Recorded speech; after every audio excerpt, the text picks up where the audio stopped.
Good morning from Riga. Today we have the last round, round 9 in Riga Technical University Open 2024. The most the round that is gonna determine the final standings in the event. And yeah, the round is very well underway already. We already know some things, some outcomes here, and still to catch up on all the action. What's left in this event, this fantastic event with you will be Women International Master on the Kantane. Welcome everyone, good morning, and of course Grandmaster Tom's Kantāns. Let's take a look at the standings after round 8. So round 9, the last round of the tournament is ongoing. So let's just take a look. How did the table look like before this round? And here you see the most important thing is of course the fact that Nicolas Teodoro was the sole leader before this round. 3 people with 6.5 points trying to catch up with him. Tomas Laurušas from Lithuania, Joseph Girel from France, and AR Iliam Party from India. I think this last player, quite a surprise of last couple of rounds. He joined the leaders with a big power. He's only 15 years old. Yesterday he won a second seed of the tournament. Also incredible performance. And then we have a lot of people with 6 points fighting still for the top places and for nice prizes, because here in Riga the prize fund is 20,000 euros. So it's not only the first place that matters, especially for the players. And so we can see the pairings, I think, already, right? Yeah, we can see the pairings. Just also mentioning, like, if somebody is interested, so there are norm seekers in the event, and good indicator for that was the tiebreak 3 section where there was rating performance, and if you see the performance going about 2600, then that's a big chance that the person might be getting a Grandmaster norm. Yes, so here we have the pairings of round 9, and the most important board one between Joseph Girel and Nicolas Teodoro.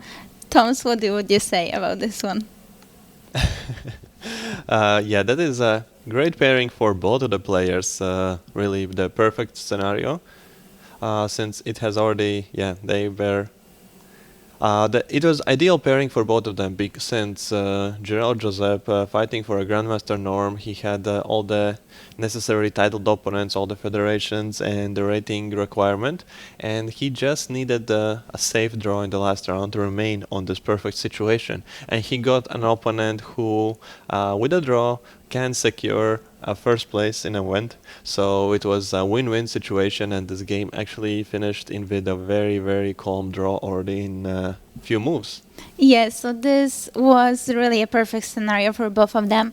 Draw for one player giving a Grandmaster norm, draw for other player giving a win in the tournament. So yeah, they have made a draw. Here we see the kings standing peacefully, the players already left. And we were wondering yesterday with Tom's when we saw those pairings of today, whether the players are gonna be still playing when we will start the broadcast. And we guessed that not really. And we were right. Great performance for both of them. So we know that Nicolas Teodoro is a winner of the tournament. He had the best tiebreak, and he will be first. The question now is if somebody from the second board will catch up with him, and if the place number 1 will be shared between him and someone else, or will he win the tournament as a sole leader. So this is board number 2. And this is the crucial game now for us to follow. Arelian Party against Tomas Laurušas. And it's a high-stake game for both players. Iliam Party, if he does win this game now, then he also makes a Grandmaster norm, which is, of course, a very big achievement, and could be his main goal. And still, the winner of this game probably is second, with no chances really to take the first place, because the tiebreak of Teodoro Nicolas is just too big, too strong. But the shared first place does bring way bigger financial prize than it would be sharing the second place, still probably something like 8 or even more. So yeah, that's a big stakes game. Here in Riga in the tournament there is used the horde system for prize sharing, so even if you are in the tiebreak a little bit lower than your other people in the group, you are still getting a little bit of the share from the whole combined prize pool. Yeah, so horde system, basically, just to make it very simple, the prizes that are there, they will be put together, and the person who has a better tiebreak will take a bigger percentage, but still part of the percentage will be shared between the players. So yeah, of course for them it is very important because this game could be for a few thousand euros. So it is not a small thing. On Sunday morning, just to wake up and go and fight for a few thousand euros. So yeah, let's see how is the position actually looking. We have already 3 pairs of minor pieces exchanged, and now we have this c4 push. Interesting situation of those central pawns on the c file. We have 2 doubled pawns for both players. What would you say about this position, Toms? Yeah, this is unusual. Just let's take a look. How did that happen? Since I am not entirely sure what was the opening. Okay, so we had a rather calm approach from Thomas Laurusha, a solid one. Just again looking maybe the same like in the previous round, just to play a long strategical game, not to enter into something very sharp, and looking to be just the better player in the long term run. And yeah, so here d4, probably the most aggressive approach against this black's opening. And here we see bishop d3, then knight takes on e5, and still knight c3 as well, just following through with the relatively aggressive approach. Thomas Laurusha's had a game in this line just last year where he very painfully, very easily lost against Mateusz Bartol from Poland in the Polish Extraliga. So he probably doesn't have the best of the memories in this line, but also that means that he for sure has already analyzed it way deeper and made sure that he there are no theoretical problems for him anymore. Yeah, if he went for it again, probably he feels confident that this time he knows how to solve those issues. And we see that the evil bar is around, in the middle, so it means the position should be roughly equal. And yeah, this is how the second double pawn happened on the c file. And now c4. White is inviting black to capture on c4, but that would shatter the pawn structure for black on the queen side, so black will probably avoid it. Yeah, and black played bishop e6 for that reason, and now white is attacking the pawn on c5. Yeah, this is a tough position if you are with black pieces here looking to play for a win. It's very hard to really squeeze out some aggression, I guess, out of this position. Yeah, just are looking probably the best case scenario for some position where you can find some weakness or some good squares for your pieces in the long term, and maybe try to win in a rook endgame again. Yeah, yesterday we had a very long rook endgame by Thomas Laurusas, but he won it, causing a big, not upset because he was higher rated opponent, but he beat Jacob Payekan, who hasn't lost a game, who's one of the leaders all the tournament, and who also simply played very good chess. But Thomas was the first one to take point from him after a long fight. So now, after queen e3, you think d4 will be played? I think it could be, although d takes c4 is also a very serious move to consider here, and simply playing bishop d5, I think, forcing maybe some exchanges on d5, then bringing rook around. And if you don't exchange, I guess the alternative is to go something like f4, cutting off the queen from the attacking on e4. But in this scenario, at least black is pawn up. Yeah, no question that white has a compensation for those three pawns on the c file. Yet if you ever take on d5, the pawn structure is gonna be corrected very quickly. So I think this is an the best approach actually to go for some attacking chances. We could also just retreat on e7 now, defending on c5, and white is going to be looking to push somewhere for the king for some attack, and yeah, black is just going to look to deal with an attack and stay with an extra pawn. So I think that would be kind of win-win situation for both players out of the opening phase, since I think player with white pieces wants a fight, wants to win the game very much, fighting for the GM norm. Not the draw is not on his mind so much, since he had choices of very, very drawish lines just straight out of the opening, which he declined, and he was looking for some sort of a fight, and so I think this is a likely continuation of the game.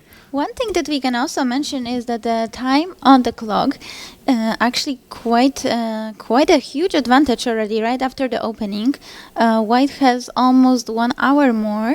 Half an hour more on the clock, so only couple of minutes really spent there by Ilian Party, and a lot of time by Tomas Laurušas.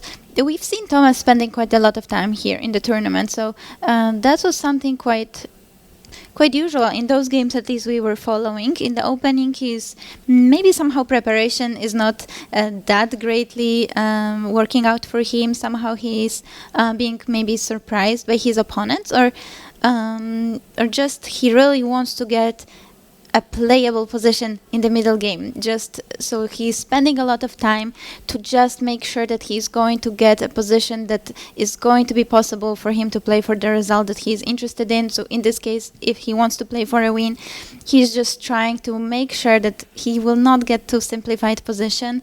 How do you think was he because we thought he's not surprised when we saw this line. As you mentioned, he played it already in the extra Liga, but now he spent so much time.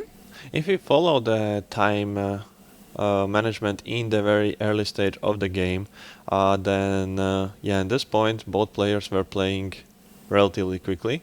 So d4 was certainly a preparation, something that was expected. So knight e4 was played after a bit of thought. I don't know what could be the reason for that. He could also have not been by the board, right? But his opponent seems to have played the moves instantly, so it might have been hard for him to leave the board. Yeah, that's true.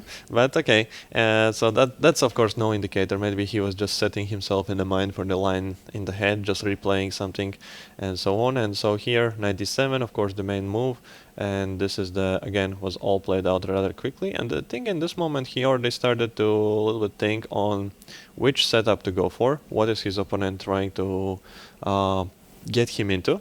Yeah, here he chooses the c6 line, which I think slightly surprised his opponent, because we see 12 minutes thinking. 12 minutes thinking at us just, trying to decide how to set up pieces. This is not anymore his preparation, because c6 is certainly not one of the main moves here. There are a lot of sharp lines where we just develop a bishop, give up on b7, then try to trap the rook. And all those lines lead to very direct lines, which of course finish all with a draw on after a very long sequences, and both players know it. And so maybe this is why we've seen c6 decision by Tomas, just trying to avoid some of those long lines that could have been prepared by Ilian Party. So he just tries to get a game. Yeah, exactly. Just playing not to go for a draw. Yeah. Playing chess, and now as well we just saw c6, then b6, just developing. And I guess some idea in this moment, after you have set up with c6, b6, maybe it transposes to something that he had prepared. Maybe he had prepared somewhere some idea of b6 here and then c6, some setup of this sort, and then he got again from the different move order the familiar setup, and that's why again he could speed up with bishop e3 and then taking, and c4 idea, just that, somewhere the structure was in his mind, just with completely different move order, as maybe some sideline, and so now he felt comfortable to go for it again. And and in this moment, again, Tomas is thinking if to go for the accepting the pawn sacrifice or just simply play d4. But d4, it locks down those pawns on c5 and c6 rather uncomfortably, and we don't have a b file, so opponent has an e5 pawn still, nevertheless, and our queen could be attacked on h4. Now it is not very useful at all if we don't take any action in the center or don't attack on the king, so it will be just used as tempos maybe for attacking against our king, since lines like f4, f5 or f3 could be coming very, very quickly. Yeah, and if Thomas Laurušas wants to play here for a win, it is, as Tom's mentioned before, not so easy. And in general, sometimes when with black pieces you play against a very good opponent, especially who is well prepared, it can be very tricky, and you are just simply struggling to find a line which is not too risky, because you also don't want to take too much risks and just go for a much worse position just to avoid the draw, because with black sometimes you simply have to go for an equal game. So yeah, let's see how it's gonna go. We see he is shaking the leg a little bit. He is a bit nervous. Already 52 minutes for him on the clock. So yeah, now he is really trying to find a way how to keep this game alive after queen e3 that attacks the pawn, and if too many pawns will get exchanged, the position will be simplified. So if he wants to keep some complications alive to try to fight for the full point, he just needs to find now how to react. This could be a critical moment of the game. Yeah, but it is half an hour on the clock left for him. Just also wondering, what are the alternatives on taking on c4? Is queen d4 a move? It looks very, very wrong, but the idea was if we do exchange, then at least after this exchange we can take with the bishop, and we have a decent pawn structure, an active bishop. But I think the problem could be that in this moment we could face c5, and all of a sudden d4 pawn is very, very weak, very awkward, and this is just a bad bishop on e6. Yes, a5 seems to be a killer move. Somewhere bishop a6 can come, maybe if we want to take control of the b file, but probably not too soon. For now, yeah, the main issue is that there is the d pawn. White can push the f pawn as well and get even f5 maybe on the board. So this doesn't seem like a great endgame for black. Maybe queen e7, but then again this f4 idea is a little bit annoying to deal with, I think, for black. Maybe f6. Perhaps now it could transpose to the same position that we were having after taking on c4. So this would not be maybe that bad, but white could also not give up a pawn anymore. They could simply take, and now look for some f4 ideas. And I would prefer the scenario where I have taken on c4 and put the bishop on an active square on d5 if I'm about to play this kind of structure. So it does actually seem that there isn't a big choice. You just have to take on c4 and just have to play that position that comes out of it. But maybe it's also not so easy to make such choice. I don't know, Tom's on a Grandmaster level. Because for me, it feels like taking the pawn on c4, then you are getting those tripled pawns. It just doesn't feel like such a great strategical decision. And I see that there is this white has majority on the king side. f4, f5 can be pushed. And is it really a realistic chance to win the game? Yeah, I think it is. I think it is, because f4 will be pushed, but f5 will be coming very, very not easily, since we'll have a bishop on d5 and very clear pressure against the e5 pawn on the e file with the queen on e7, and we'll be challenging opponent on the b file as well. So I think that this is the move that you don't feel comfortable making, but by method of elimination you can get to it, because nothing else seems to be really making any sense at all, like how we could play for a win or how we could hope for something more than just a defense. So, and I think by this method you can arrive on this move that, okay, doesn't matter how I feel about it, I just have to play it and then see what happens.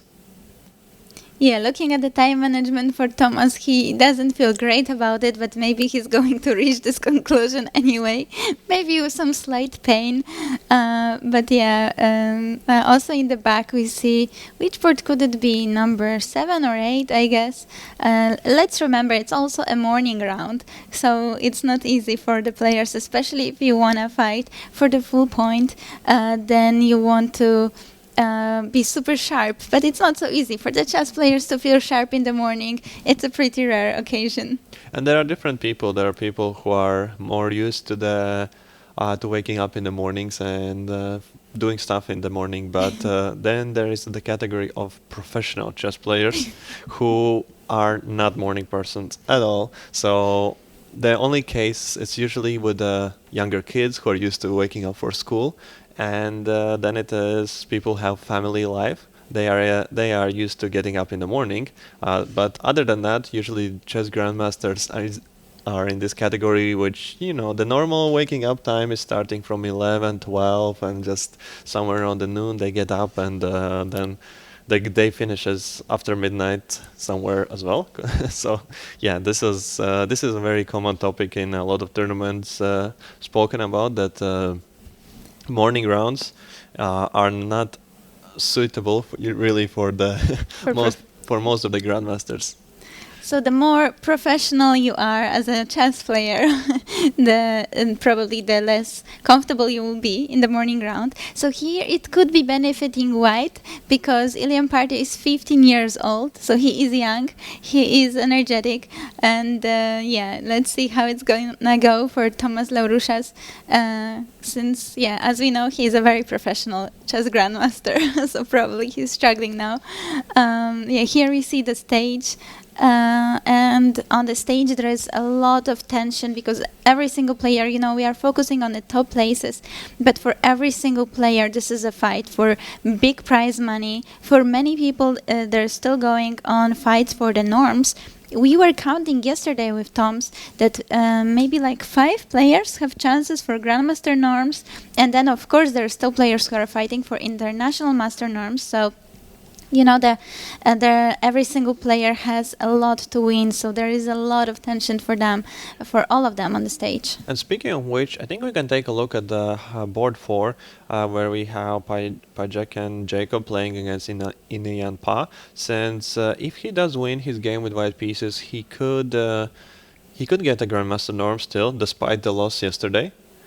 So he had a very great start of the event, but yesterday just harsh loss. But it's not over. It's not over if we speak about the hunt for the norm. So let's switch to the board 4 and to see how is he doing today. Yeah, and Jacob Pajeken playing incredible throughout the tournament. Really till yesterday, he was showing very, very high class, and his performance is still, as Tom said, almost 2600, which just shows that after a loss to still have such performance, that means an incredible tournament. And he's playing Pa Inian, who has been one of the most fun players to watch here for us, because in every single game he is creating some fireworks on the board. He is not afraid to sacrifice, he is not afraid to go for sharp lines, even in time trouble. And the position today also looks very exciting. We have king in the center for black, a long castle for white, and of course black is trying to go for this typical attack as in Sicilian. This was clearly a Sicilian defense. Rook on c8 is ready, maybe even ready to be sacrificed on c3. Is that possible? I don't think it's very ready for that, but it's somewhere in the air, certainly. Yeah. So these are some of the main ideas, just to weaken White's position around the king, and yeah, maybe sometimes on the way take an e4 pawn, a little bit delay, play with our own king, and then once opponent's castle position has been destroyed, then we are looking somewhere just to get our own king to the safety and finish the game off already. So this is the ideal scenario, of course, for black. White has different thoughts, different ideas about that. And yeah, as the pairings go, actually this is the perfect pairing for Jacob for the chances to make a norm, because there are some grandmasters who in this scenario with black pieces would just play very, very solid and basically be taunting his opponent, knowing that, okay, you need a win for a norm, so come at me, so show me what you got, right? But here, like, yeah, as in every game, Inian Pa is just playing very aggressive, just going for it himself, provoking his opponent, and I think that this is very much in the hands of Jacob now, like, because he has all the chances to win this game if he plays a good game, since I think that the line that was played here by black is not entirely accurate, not entirely correct from the theoretical point of view, and white is standing very, very well.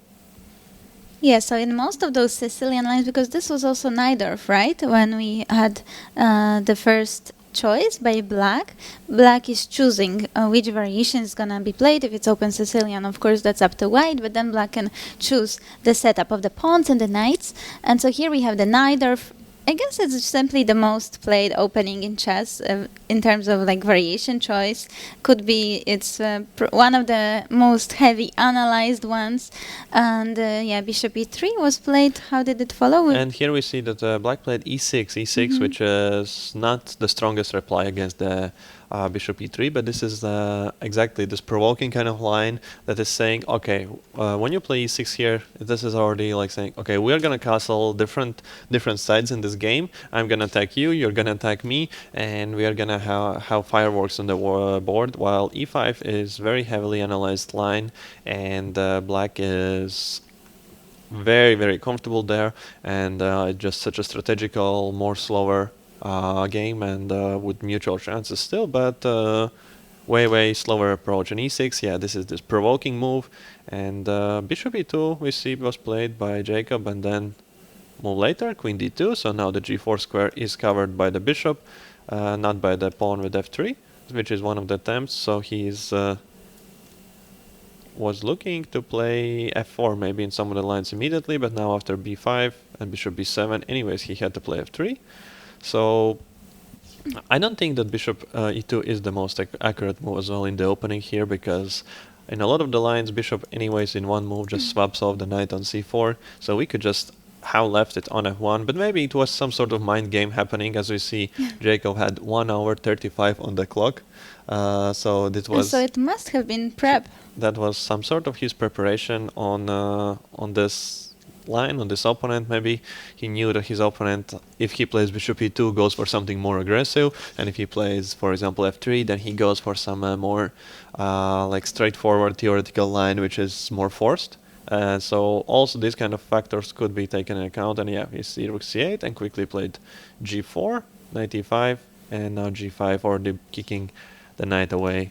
And now we see f4, again attacking the other knight, and here we see this moment exactly, that bishop gets swapped off for the knight on c4, and queen takes c4, knight b3. And this is the first moment we see him thinking for a long time. So he spent almost no time at all before that.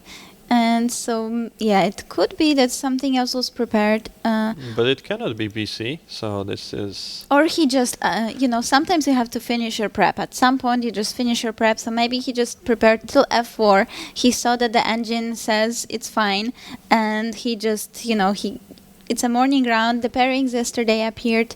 He was also very upset, I'm sure, after his yesterday's loss. So maybe he needed to first get over it. We actually saw him when we were eating dinner. He also went to eat dinner in the same area as we were. So I think he just needed to first forget about yesterday's game, and then there wasn't so much time to prep since we have a morning round today.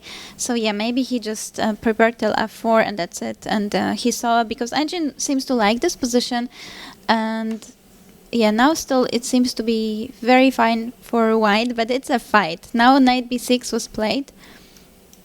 Knight is going to c4, yes, for sure. All these ideas now are in the air, but knight c4 of course is the main one, attacking on b2 or threatening to take on b2, just releasing the defense from the knight on c3, so knight c4 will come to the threat knight b2, and then queen c3, so white will need to answer to it directly. I think his idea with queen e2 was somewhere to prepare rook d4, but I think but also now, after knight b6, knight c4, this move is rather useless, as the e5 could come and just kick out the rook anyways with the tempo, so we need to... Maybe white simply can take this knight. At least there are no threats. I don't know if this feels just like a safer option. I don't know if it's an option that you want to go for if you want to play for a win. As he does, he needs to win the game to fight for this Grandmaster norm. Because yeah, here after taking, at least the danger for now seems to be gone. And maybe white has a chance to maybe push f5. Yeah, since now there is no knight coming to e5 and on bishop e7, we can probably just play something like h4. Maybe f6 also is somewhere an option. I was immediately going for some sacrifices. But probably it's too early, and now bishop actually will be useful on f6. So no, that's inviting the bishop to a better square. But perhaps just rook g1 so that we would stop the castle, and now we have f6 in case the castle would happen. So instead of castle, black would have to think of some other setup, how to play it out here, and we could be preparing even just h4, h5, g6 ideas slowly. If black doesn't come up with anything, we have blocked the d5 break.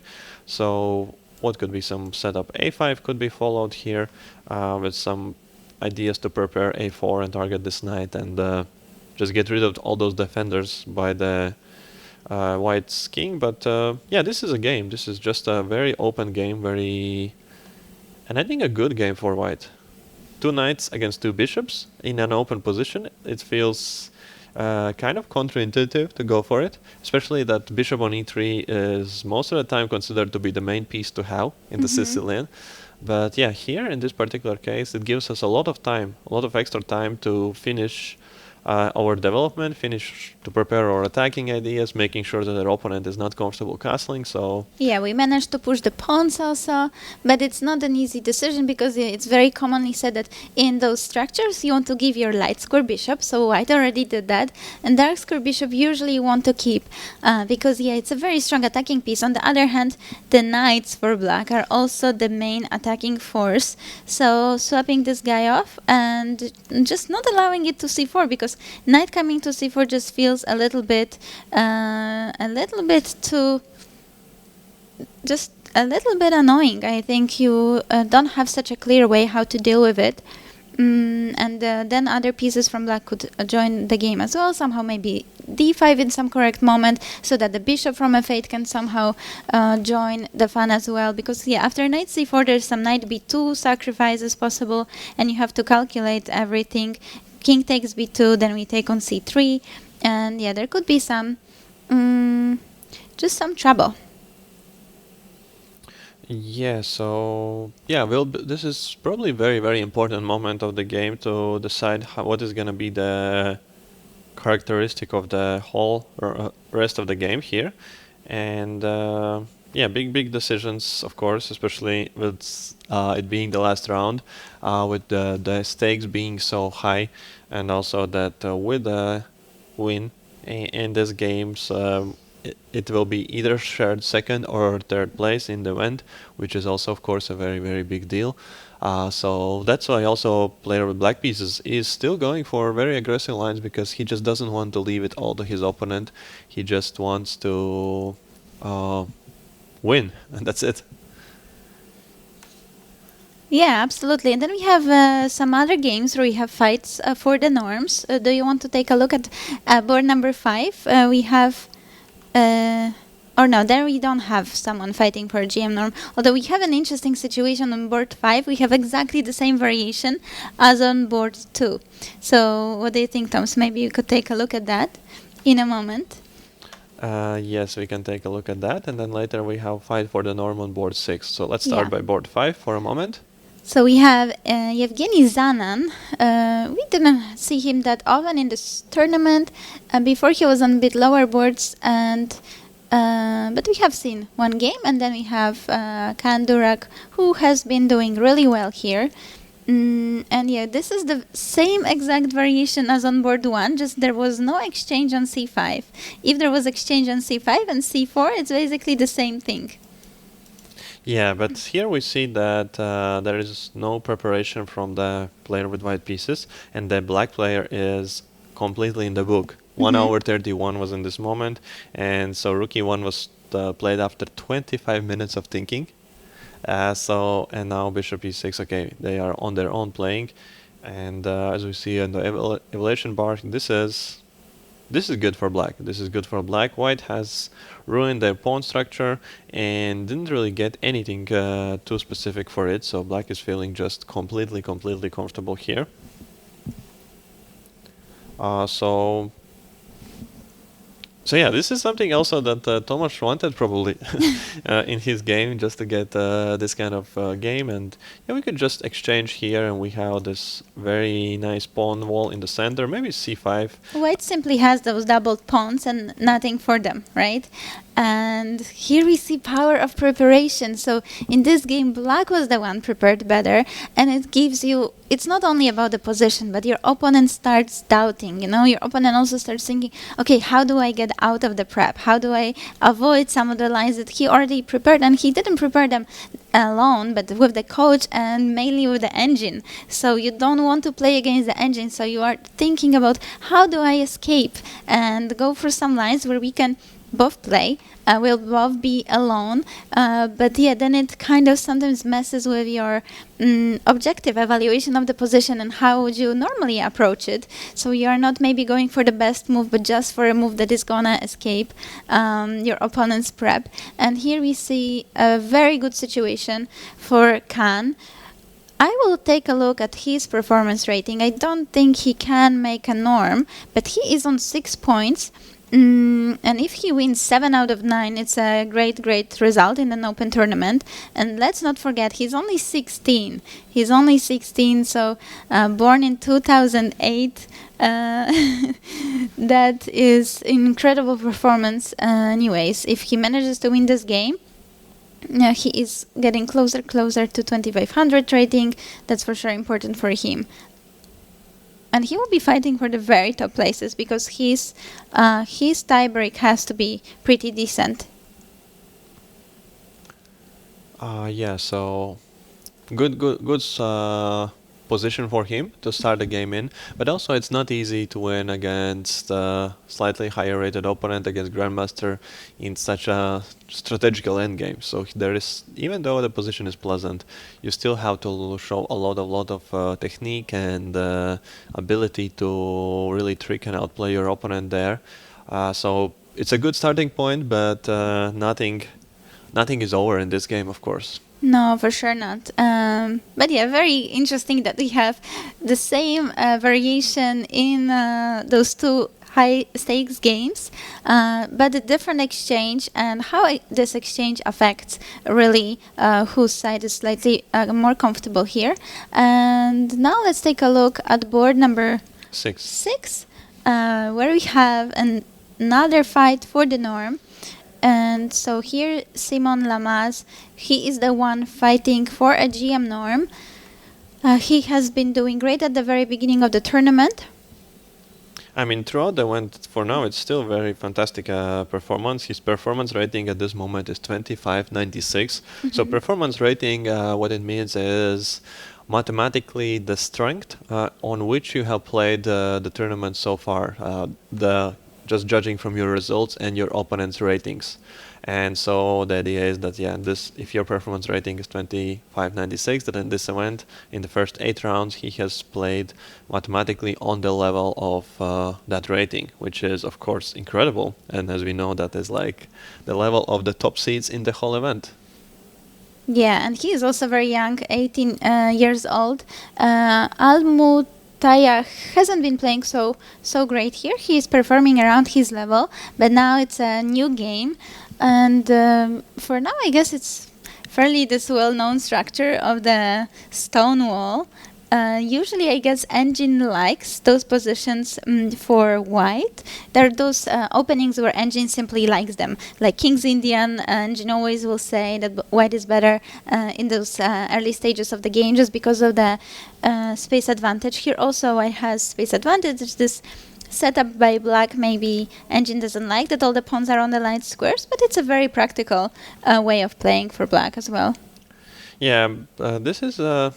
Again, I guess a great opponent for Lamaze. If this is like his go-to opening in such a situation in the tournament in a game, because it does promise automatically a very comfortable game for white. And again, it's just all in his hands to play a good game, to start a game actually from the position of power, from the better position, since the bishop on c8, it is a big issue, since as it is on the same color of all these pawns around here, so you need a lot of moves to get it in the game.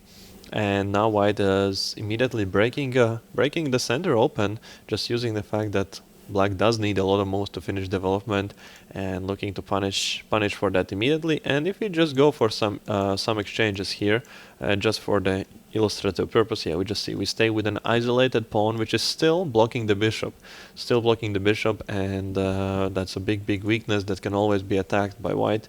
And the moment the f5 pawn is gone, also the king gets slightly weakened for black, and some ideas on attacking the king also can come in the mix there.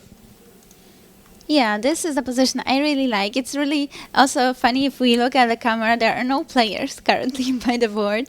That often happens, in chess. It looks quite funny. I think the biggest attention we've seen during this World Championship match between Carson and Nepo. So both players were all the time not there. They were thinking in that they had nice room prepared. So they actually had a pretty comfy place where to focus on the game instead by the board. And by the board, maybe there is big pressure, especially if your opponent is there. He can look at you, and here, we don't see them. But yeah, soon black player should appear by the board, and he will have to answer this move e4. Before, all the moves were kind of, still both sides were preparing on their halves of the board. But e4 is already a direct hit by the center, so we have more, closer fight. And has black other options than just to take, and he waited out? I guess the crucial part is to somewhere try to get e5 and to calculate lines with e5.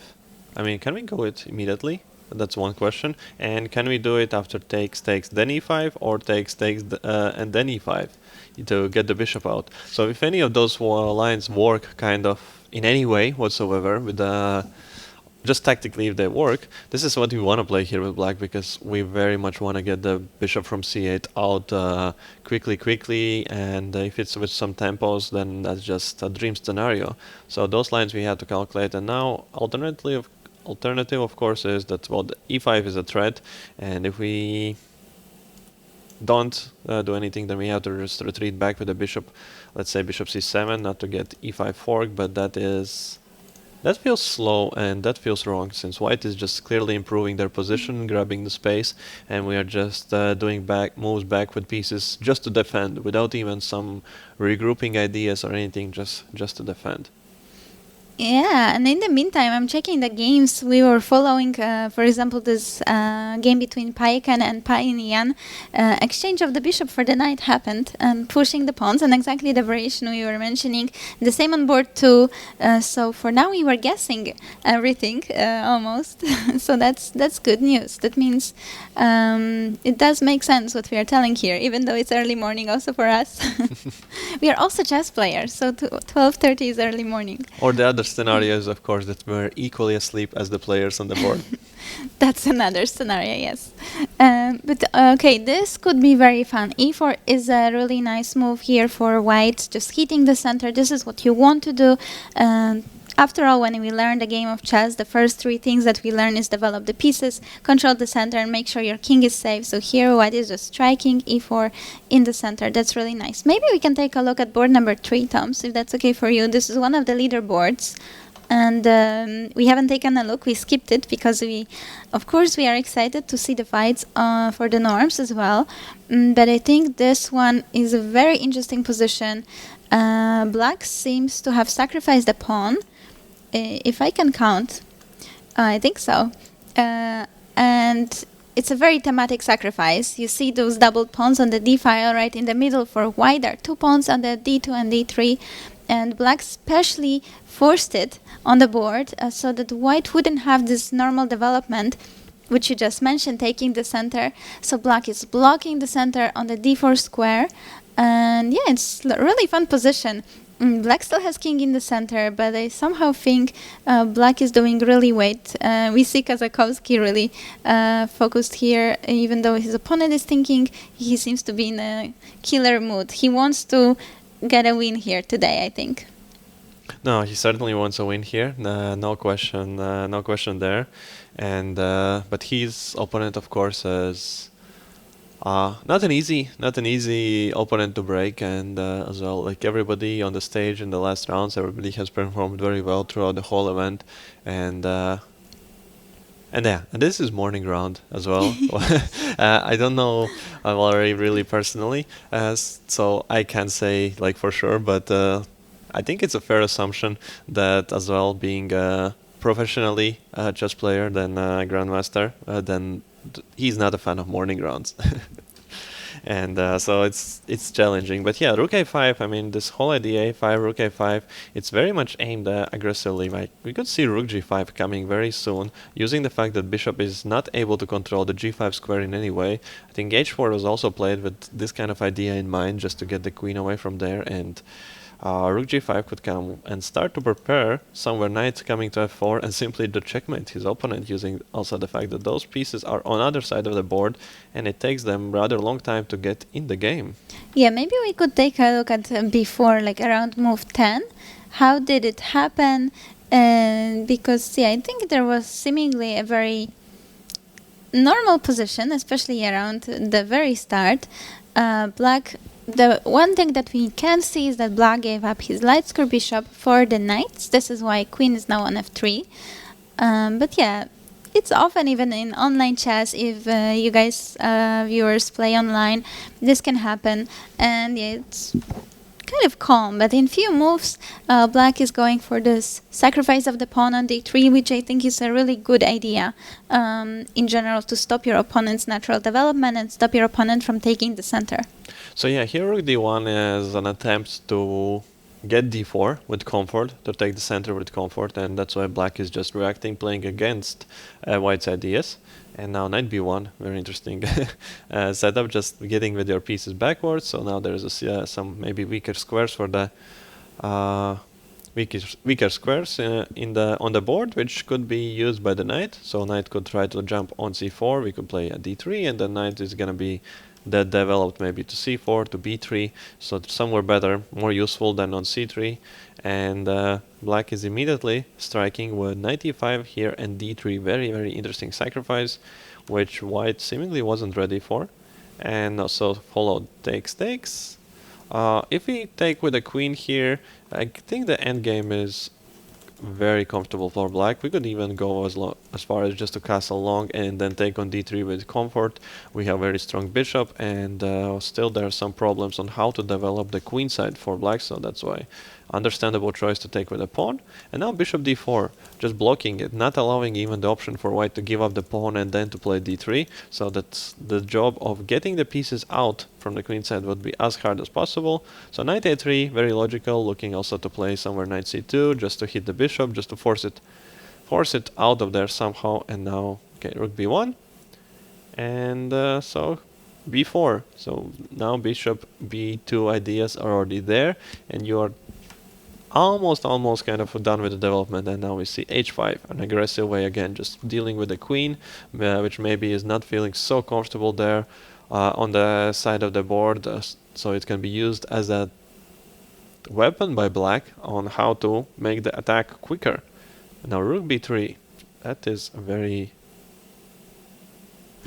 yeah, I don't know what is exactly the idea for rook d3. b3 for sure there is some, so players are thinking a lot and having some setups in their mind on how to develop pieces, but doesn't feel like the most natural move. I probably would have focused on dealing with the knight on a3, since it is it feels wrong. It feels very, very wrong to keep the knight on a3 for too long.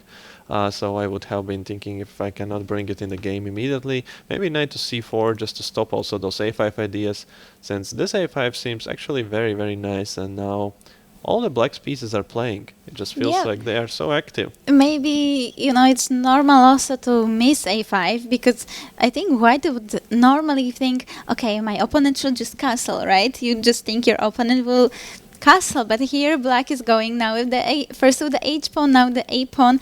Very, very creative, cool way of bringing the pieces in. Black is controlling the center very well with the bishop, with the knight, and just finding different ways how to bring your pieces. So it might feel at the first glance that black is breaking principles of the opening, but no, with the deeper understanding, you kind of just can know how to break those rules, and that it's really not breaking the rules, but just finding a different way of doing the correct thing here. Rooks are joining the game, and yeah, this rook g5 idea and black simply controlling those dark squares could happen, but how does white react? It feels white should have something. White can also bring this knight to c4 now, or does it drop the pawn on a2? Will pawn on a2 be captured? But pawn on b7 is hanging as well, so sometimes I think white can go for this exchange as well. Bishop could come to a3. Black has to be also careful about it. I want to go for attack. Okay, I now think let's... that the a2 pawn is not on my priority list right now, but yes, of course, bishop a3 is very dangerous. Yeah, I actually start thinking white has a little bit calmer approached everything, but also has ideas here. c5 is nice, blocking. Can simply rook b7 come? I will just take the pawn. Pawn is a pawn, and I'm also attacking the checkmate on f7, so I guess now black would have to castle. This is fun with rook on g5. Yeah, we want to get knight to f4.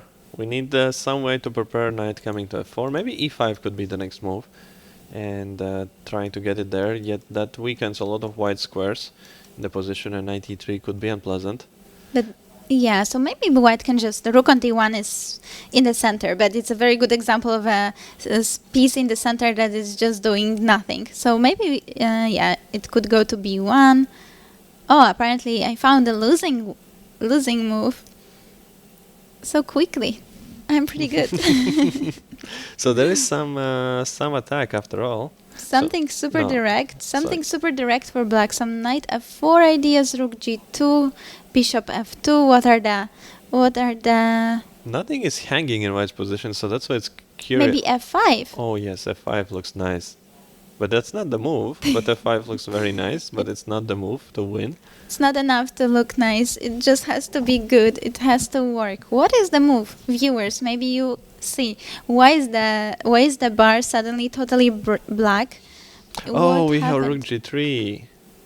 Ah, there is a pin, and now queen has to get out from f3, and that's not a problem in itself, but the fact that queen doesn't have a square to still control the f4.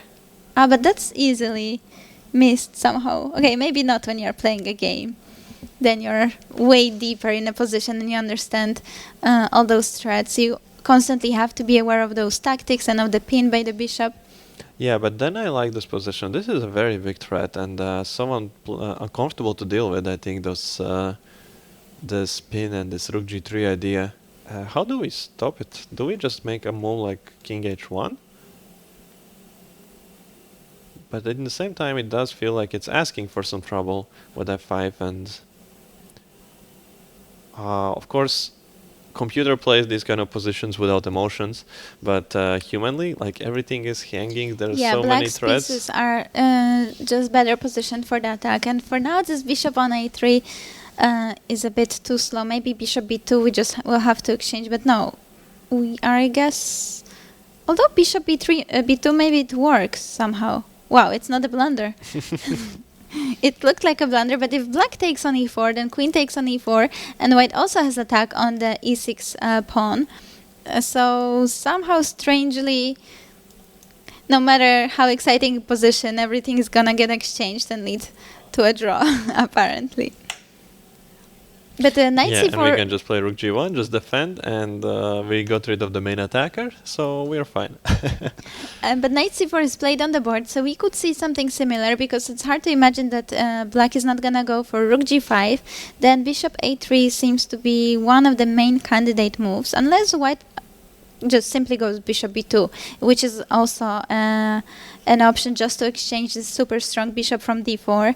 But yeah, something exciting could be happening in this game. This is board number 3, so it's one of the most important boards in terms of the final standings as well.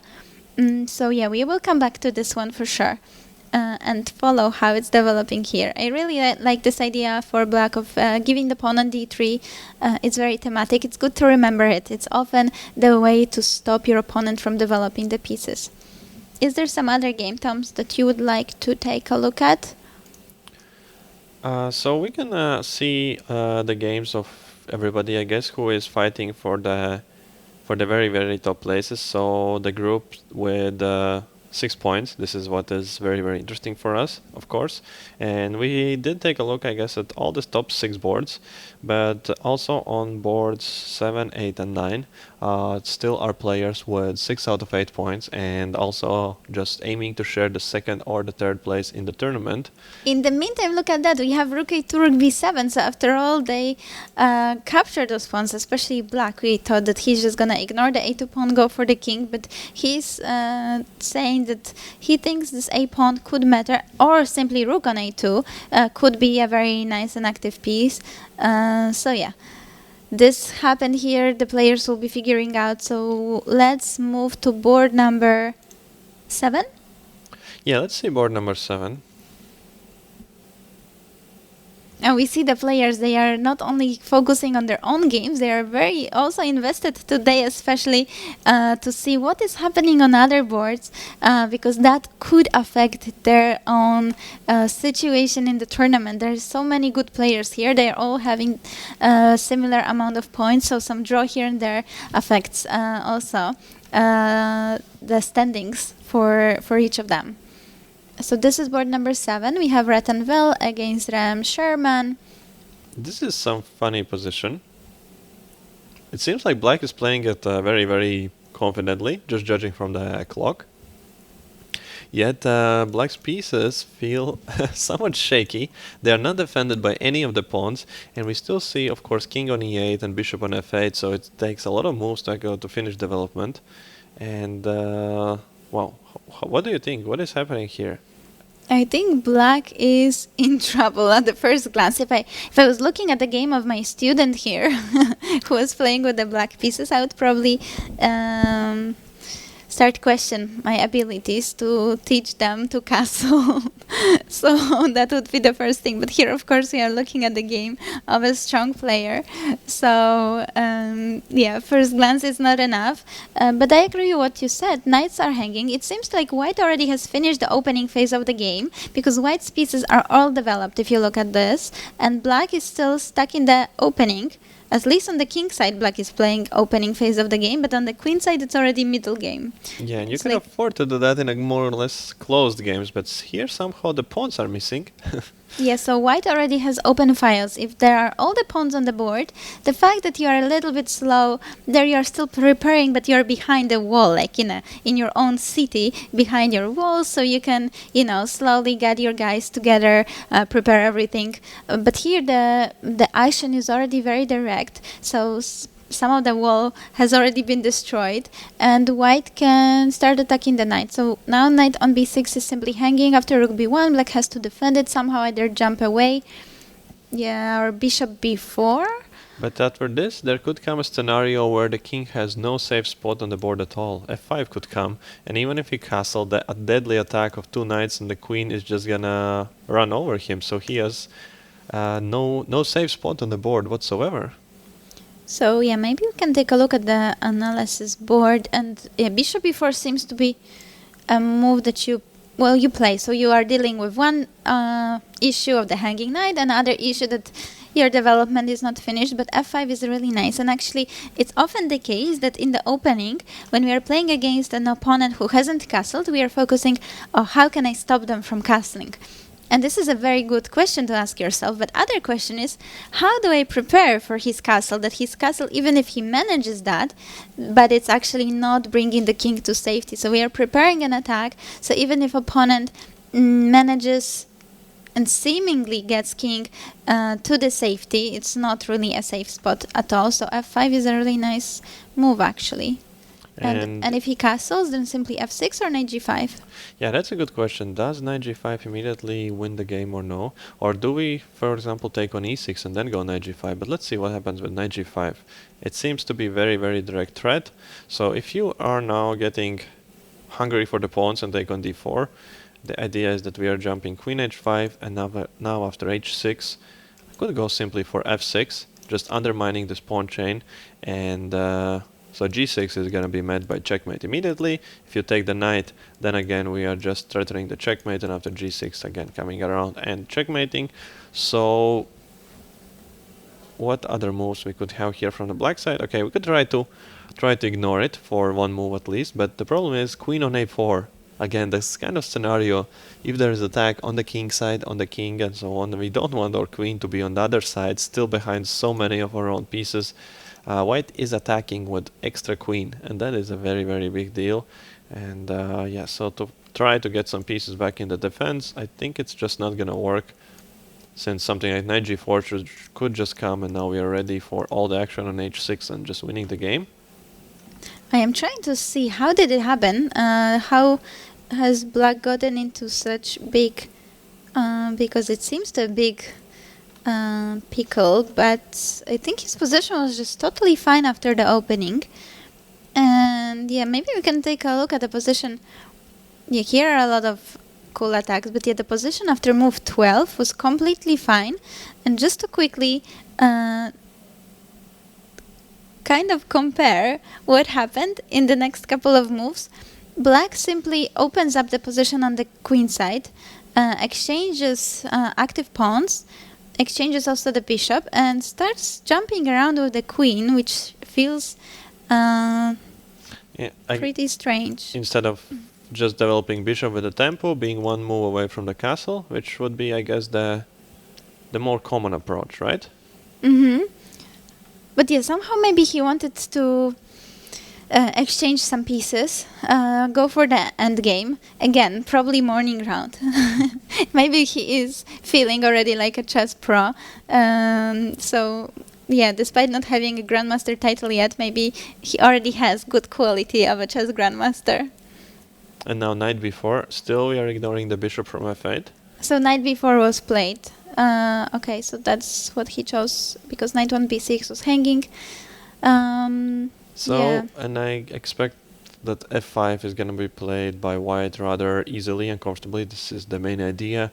Everything is prepared for it, especially the king on e8. So yeah, it looks like there are not much hopes for black, especially if we're still not developing pieces. And this is a good situation for Hanwell. He might join in the sharing group of the top places here.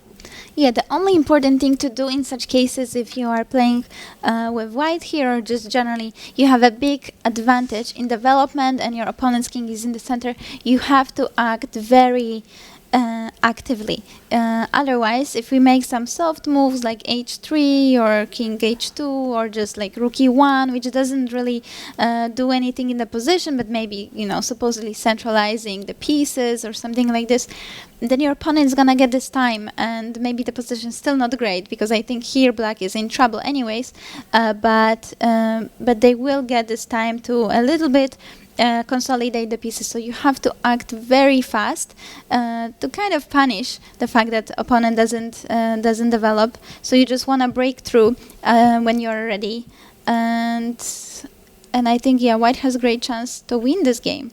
So let's see board number 8. Yeah, board number 8, where we have the best performing Latvian player in the event for now, Arturs Bernotas, playing against Krishna Rohit. Yeah, so one of the nice things for the local players in this tournament, that every year there are also prizes for the best Latvian players, which is cool, which is a great thing to appreciate the local chess players. And now Arturs Bernotas was on the 20th locate after round 8, so yeah, that's a really good result by him. Yeah, but also the important part is the in which group of the shared places you are, since, as we mentioned, yeah, there is the horde system used in the event, so even if you are having the worst tiebreak, you still get something from the people who have the best tiebreak. And here, though, something seems to be off with White's development of the pieces, just to understand more or less what was happening. So we had kind of like... Also a calm opening, calm, but then black interestingly gave up the bishop on f3 and... Okay, so now rook e1 was played with the bishop on c5. This is always a dangerous move to play because f2 pawn can become somewhat weak, so there can be some targets, so you have to watch out from it. And now immediately, yes, followed takes, and bishop f3. Very nice strategical bishop. We can't say, I guess, sacrifice, but strategical bishop exchange. No, we can't say, because bishops are so much better than the knights that it's a bishop sacrifice for the knight. And here we see after knight e5, these problems, practical problems immediately appear. So the bishop is hit. The pawn on f2 is somewhat weak due to knight d3 also being in the air, being ready to hit both of those. And now bishop e2 is supposedly just a blunder. I guess the threat was looking to the very dangerous, but it wasn't as dangerous in the reality. And what is the move? Could it have been that we need to play king g2 here and allow the king to come to f3, but we feel comfortable because everything is defended and there are no pieces that can attack it, and just if we will need, then in a few moves we'll retreat on g2, or maybe we are just ready for a perfect endgame with the king in the center. Okay, this is funny, this king g2, but I was thinking maybe simply bishop g2. And since now, yeah, of course we can use the pin on the... Can't we simply go bishop g2? Yeah, bishop g2, I think something like queen d3 is very, very unpleasant. Since now we are not feeling too comfortable here after the exchanges, and... but I guess it's still holding because, of course, after rook e2, black doesn't want to take on f2, and now bishop e3, white is in time. We could lose the b2 pawn with bishop e3. Bishop e3 takes, so we could take, and there is knight takes b2. And rook b1 to take on b7, but then black is... I thought knight we can c4. just knight c4 attack the rook, Yeah, so black has a counter-attack. So it's, I think, yeah, this is probably just feeling unpleasant, because these are the kind of positions, okay, nothing major is happening, yet you need to solve problems on every move, and your opponent is pushing and you don't feel like going for something like this, so you want to have a position where you are a little bit more in control. So maybe bishop e2 was the idea that it just blocks out the bishop, the knight. Yeah, it defends both sensitive squares on f3 and also on d3, but it turns out that it's a big mistake, and now black doesn't have a light square bishop, but it doesn't stop them from pushing on the light squares. Now the h2 pawn is hanging, and the problem is that there isn't an obvious way to defend it. After king g2, is there bishop f2? Yeah, I think that is working out very nicely. So all of a sudden queen gets active. Just giving a piece, but breaking through the... just stealing the pawns from the king. And if king has no pawns around, then king is not feeling very comfortable usually. Oh wow, so that could be a very, very nice win for black. But we've seen Krishna Rohit, he was in the top almost the whole event. He has been playing great here. Yeah, that is very, very true. He has been playing great, and now he has a great chance to finish the tournament strong. Yeah, it's interesting that those players here, Krishna Rohit, we are seeing him on the stage all the time, and then and for example, Arturas Bernotas, he was not on the top boards before, and now, okay, he climbed up, but again, seems to be that he's in somewhat trouble here. And the same situation was in the previous board that we also saw, that Ratanvel was playing the whole event very great, just lost on the first board in the round 8, and now again, yeah, just still being very sharp like whole event, and just getting immediately a winning position out of the opening. And we have in this group another matchup on board 9. We have Simon Jakob with the RT Guillaume. We don't know if Guillaume is for sure fighting for a GM norm. That we would need to confirm with arbiters, but in case of a win, he's like just somewhere there around one, like few points. If he doesn't make it, then it's just all about just few points. If he makes it, also it's just exactly on this level. So let's see board number 9. Yeah, there we have. This is board number 10, I think. Yeah, this is board number 10. So here, actually, on board number 10, we also had a very interesting matchup because we have an Indian player, Niranjan Navalgund, who is rated only 2185, and his performance is almost 2600 as well, 2560, and he's getting, I think, over 100 points, and he also is on 6 out of 8. So if he wins today, he's going to have incredible result. Even if he loses, honestly, he has an incredible result. But yeah, here we have players from board number 9. They are both very young, I think. So Jakub Seman, he is 16. And despite being 16, so last year he won World Championship under 16 as a 15-year-old. I actually didn't know that. So he was younger. Yeah, he's the current world champion under 16. And he is playing with Guillaume Vidarthi, who is 17, so that's always fun to see. I think Jakub is doing pretty good on the board. Seems to have a lot of activity. What do you think, Toms? And that is a very active queen indeed, and now we see both g4 and b4 played, so he is not holding back at all. He wants to crush on both wings, and also in the center he has the more active pawn, so he's just going for it. But of course, whenever we play in this kind of manner, if opponent stays solid, doesn't create weaknesses, there is always the chance that at some point having no safe pawns, no safe place on the board can be also some just problem tactically. So we see often these kind of games, one side is just attacking, and then in one moment when the opponent just notices some his chance for activity, then there are so many targets to attack. So yeah, this is an exciting game, just building up here. b4 was a I guess move aimed at stopping bishop c5, not allowing those two bishops to get too active, because what we see again is the position where black has a bishop pair, white has a knight pair, so the never-ending battle of knights against bishops. And probably again, like always, just used as a method to get a game more complicated, more strategical, to have chances to outplay your opponent. So that's why the choice to exchange the bishop for the knight.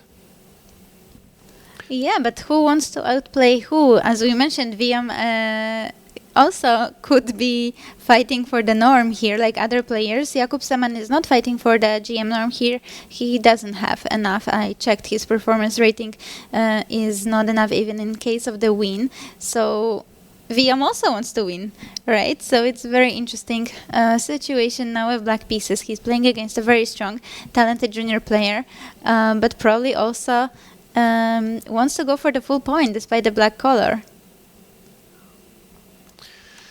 So who do you prefer here? Do you like the white's activity, or do you prefer the black's safe and compact position here? You know what? If white had a bishop pair, then for sure I like white's activity and the active pawns, but I like bishop pair. So this is a tricky question for me, like, because when I first took a look at the board, I didn't see the bishops. I only saw the pawns. I saw that Jakub has so much space, so I really like such kind of chess. But the bishop pair could turn out to be at least balancing things out, because sometimes we see those pawns going forward and it looks really flashy and dangerous, but then oftentimes it's actually it can be a weakness, especially if we manage to not sacrifice, but simplify to the end game. Then later those pawns could become targets as well, and some of the weak squares. Or even if we imagine that knight is no longer on f3, and then black can bring the queen to h4, maybe f5, and launch some attack of their own. So yeah, it's tricky.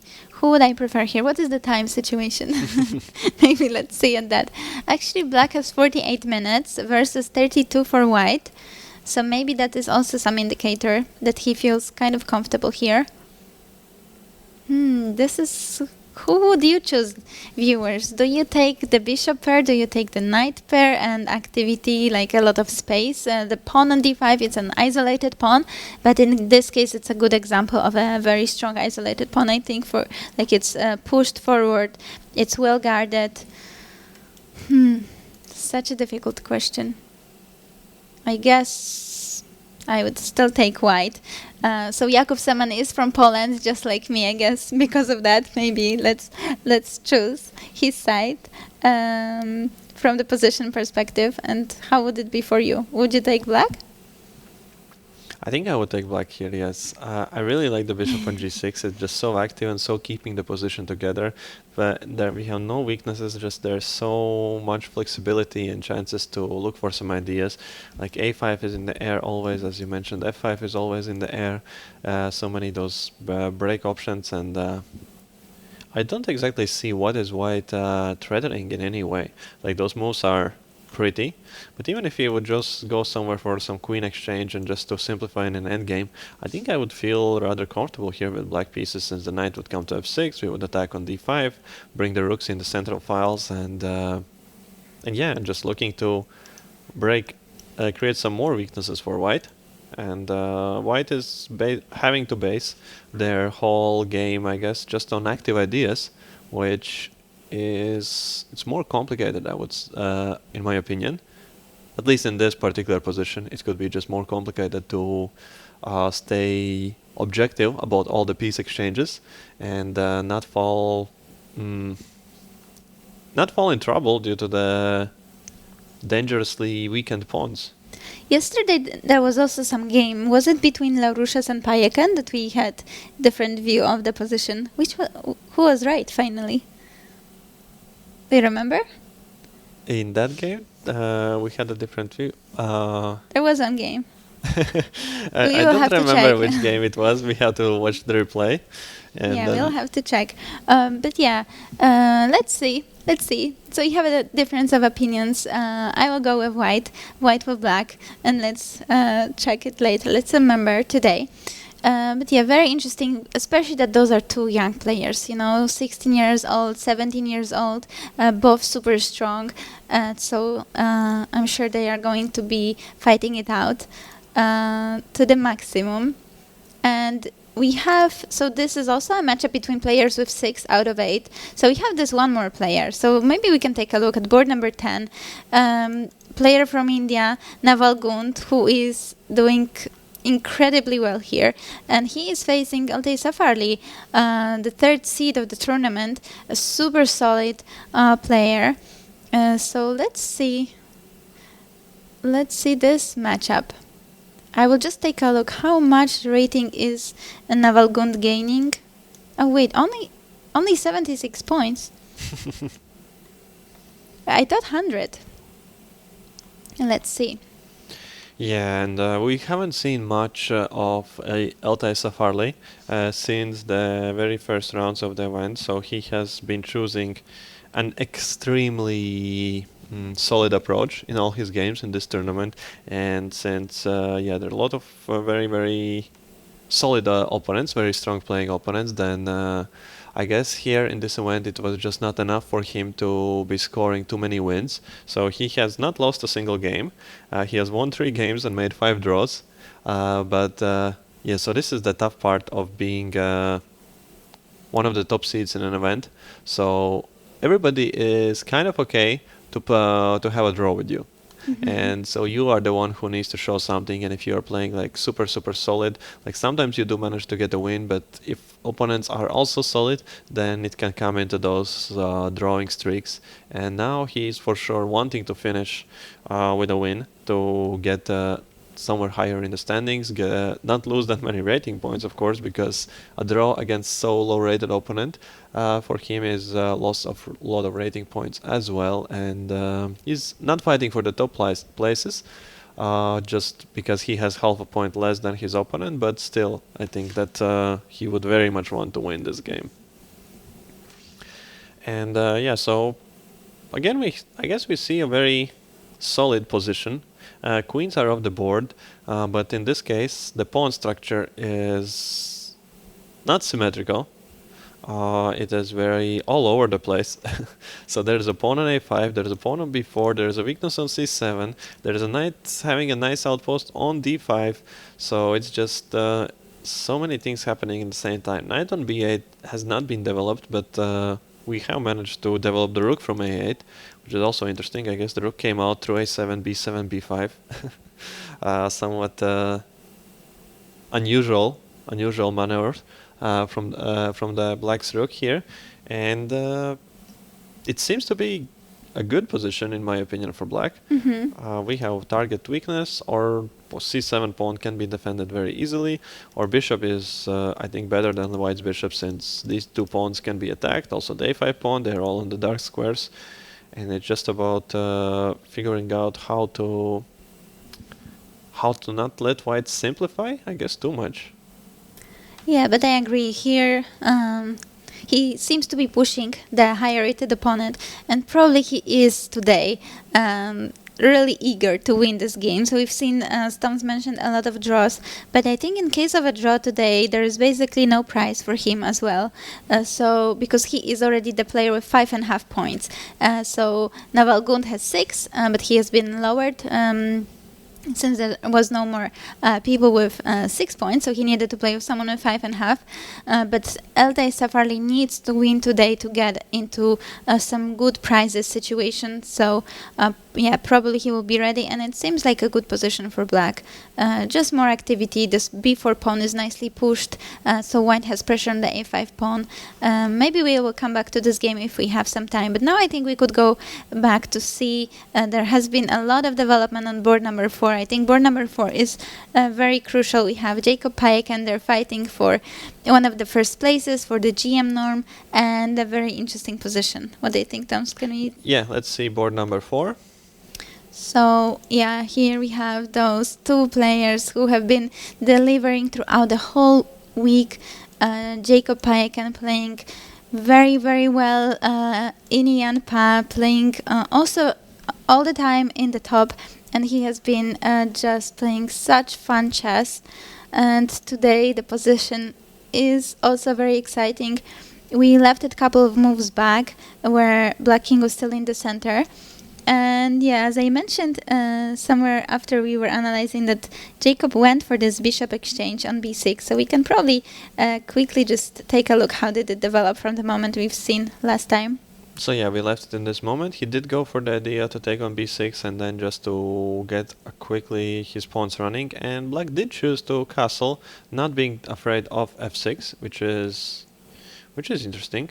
And it looks scary. Those pawns look very scary. That is true. And I think that usually we see somewhere some moves like queen h5, but I guess in this scenario there is some tactical refutation why it's not working. So idea of queen h5 is just to meet this with queen h6 and to be ready for one of the rooks coming over and checkmating on I think h7. rook c3 could come and bishop takes e4, and suddenly black has great bishop that is attacking and defending, and despite giving the rook on c3, black has bishop pair against knight and the rook. So it usually bishops are super strong when they are together. Here knight on b3 is pretty passive, and yeah, and black also has a pawn, so it looks like more than enough compensation. Yeah, that looks very, very nice, and we have no way how to continue our attack here from the white side. So that's... And this could be some important idea in general. So rook g3 first, and that is such nice flexible moves that you bring your rook to the attack, but you also defend the knight on c3. So now if black ever takes, we can at least take with the rook, so we don't ruin our pawn structure. So yeah, now g6 was played to already not allow queen h5 come anymore, and rook h3, kind of preparing for some attacking ideas, and now very nice typical defensive move before opponent locks in some piece on h6, already not allowing you to get out of there. h5, and now of course we could take here, but in this case we would lose on f6 the pawn, bishop would get active, and the pawn on h6 is simply blocking our rook, and we have no way to get to this king on g8, which is very, very safe. So h5 is for now locking down the game completely. And I guess here Rook h5 is not working out tactically. Probably again some counter sacrifices are possible for black, so we can take, and now again rook c3 and bishop e4. now rook c3. No. Oh, sorry, I wanted queen h6. It doesn't work. Why does queen e3? Why doesn't it work? There is a checkmate coming. Oh, Queen e3 and bishop f6, and now white cannot take with the pawn because queen is hanging on h6. Okay, wow, this is fun. And if we take with a queen, we are not threatening checkmate anymore. Wow, that is a fantastically fun idea. So that's why rook h5 at the moment is not exactly there, and king b1 is preparing it. I assume king b1 is simply preparing it because now there is no check, but still we play a5. Okay, so a5, and now after rook h5, I guess it's not working again. Still the same thing, but queen e3 is not a check anymore, so... No, that is not good. So we gotta take the rook. No, unless black takes on c3 first. So simply rook c3, and now if white takes the rook, then we can take on h5. I thought we take on h5. Because if queen takes, we have bishop e4, so we are already blocking on g6, but apparently not. Wait, g6... but g6 is not the only problem, the g7 Oh no, checkmate. there we get a checkmate on c2. Oh, well, what is this? Or maybe perpetual. Maybe king b2 first. Just Imagine playing king b2 in such a position. And now we are getting ready for this idea, and apparently this is somewhere a draw.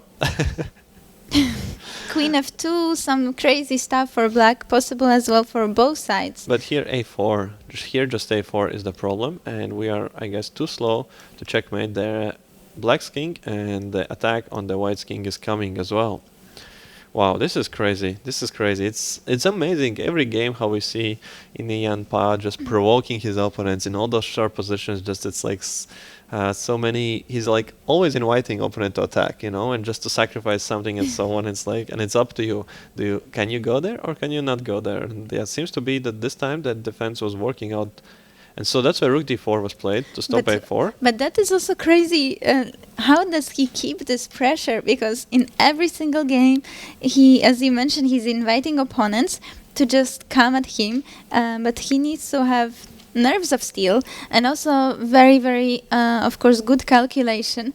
But just such playing with fire. Curious if he's getting stressed about it or he's just enjoying the thrill.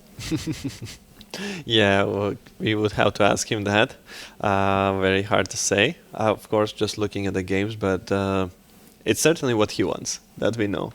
And surprising to see Jacob very quickly here playing rook d1 back, and not even considering, I guess, any knight d5 or rook coming to a4 as well, an idea. That was maybe interesting, but he just retreats to d1. I would be thinking, because rook d3 also is, I guess, not a move, but maybe it's not so bad because the knight d5 could be coming. So I was thinking rook d3 to have this rook ready to come to h3 in some cases. Okay, queen b4, that is... Again, surprised? That is surprising, yes. I am surprised by this move, it feels slow. Okay, what about knight d5 now? What is the idea of black, just to figure it out? So they want to play a4? Probably not. There is rook b5 capturing the queen. So what is the idea? Maybe rook b8 and prepare a4? Oh, so simply preparing attack on the b file on b2, and this is all protected, and we have actually some problems on defense there, and some moves like c4 is...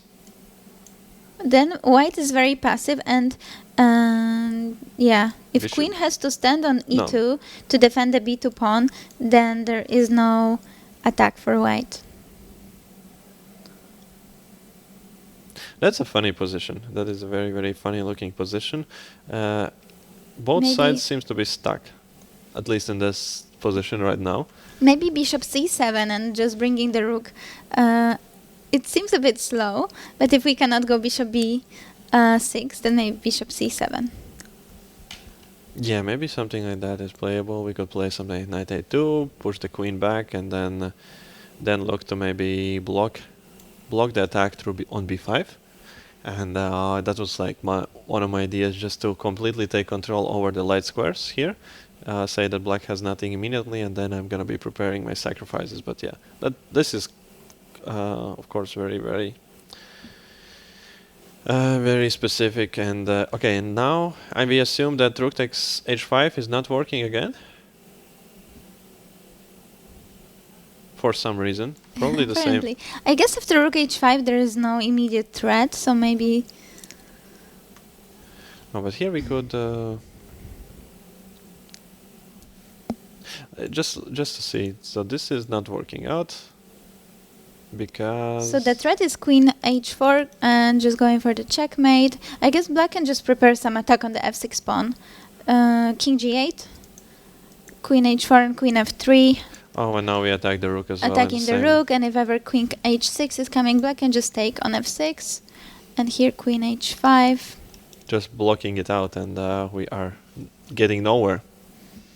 Yeah, but again, I mean, you're all the time under this fire from the black's perspective, so it's so tough. On the other hand, white also has those threats to answer. Actually, the time on the clock is now equal. Before Jacob, he seemed to be better prepared. He had 1 hour 35 after the opening, and now he is spending a little bit more time on all those complications than his opponent. So now the time has evened out. Wow. And nothing is clear on the board. Evil bar shows that there should be something for white, something nice, but this is a position where we don't play like the engine. And also the evil bar, to be accurate here, the engine would have to be a strong one, because it's just very, very concrete position, and it's all about deep calculations, and yeah, the evil bar is just an approximate estimate of some positional things and blunders, but not about deep attacks, long-term ones. And yeah, very interesting for Jacob Payek. And yesterday he lost first game here. He still keeps chances of a GM norm alive and of the short second place in case of the victory. But curious if this yesterday's game is still there in his head, if it's affecting him. It's just so different for all the players, but it is very difficult after such a tough loss to just forget about it, because he's probably also thinking, in case of a draw yesterday, draw today would have been enough for a norm, and like everything would have been so much different, and it's just hard to forget. And there were only really couple of hours to do so. Yeah, since they finished the game in the evening, they had a long game, and now today, yeah, they're playing a morning round. And yeah, apparently there is, like, as we see, the longer we stand on this position, the more time is being spent also by the engines here, and something somewhere there is, and we see all the time constantly the evil bar just slowly rising. So there is some dangerous attack for white possible, but that is, of course, humanly there are just too many moves to consider, and we just have to play what really feels right for us. Because this move rook d5 is stupid, right? To put the rook now under attack. I guess it has to be. Oh wow, that is interesting. So the idea is that we get a very strong knight on d5, and yeah, but maybe black could even... No, queen c4, Maybe queen d1? No, but then e4 is hanging. Yeah, I just wanted to try if we can bring knight to d2. We sacrifice the exchange, but at least we try to take the activity to our side. Let's put the queen somewhere safe. Do we have a safe place? But we need to defend c2 and e4 at the same time. So I guess we don't. Because, yeah, our rook c3 somewhere would be hanging for black, but for now our queen is hanging, so we have to solve this issue first. Queen g2, I guess. I guess no. Yeah, because a4 is very quickly here, and the bishop is controlling all the knight squares, so if we had to go passive, then... and rook c3, then simply queen a6 is defending the rook. Yeah, so... Okay, so this doesn't work. What could be working? Here apparently something is working, but here apparently something is not working. So yeah, this is just so much to take in. But no, this is interesting. This is interesting, very interesting idea. Knight d5, just locking down the bishop and trying to deliver something. Now the f6 is really nicely defended as well, and just to deliver something before Black manages to launch their own attack. Yeah, and if we have just had a camera shot on Painian, who was walking around looking at the other games. There are a lot of players from India participating in the tournament. 1 year we had over 50 players from India. This year it's a bit less, but let me tell you, we have 28 participants from India here. So yeah, that's first of all great to see so many players. India is the country that, as you probably all know, is just booming, and so many great chess players and chess coaches and chess talents coming from India. So it's just really nice to see that they choose to come to Riga Technical University Open. We actually had a Pragnananda here. We had Gukesh here. Yesterday, I think, was Prag's birthday. I saw some posts on social media. So yeah, those very, very best Indian players were here a couple of years back. And also Vaishali, sister of Pragnananda, who is a GM now herself, one of the best players in the world. So she was here as well. So yeah, we have every year a very nice representation from India. So yeah, 28 players this year. So yeah, Painian was just probably taking a look at their games, and Jacob has to find either the win that we see that Engine is supposedly claiming there is some very nice advantage, or he has to solve the issues, because after Queen b4, Black has a clear plan: just push the A pawn, attack the knight on b3, and put some pressure on b2.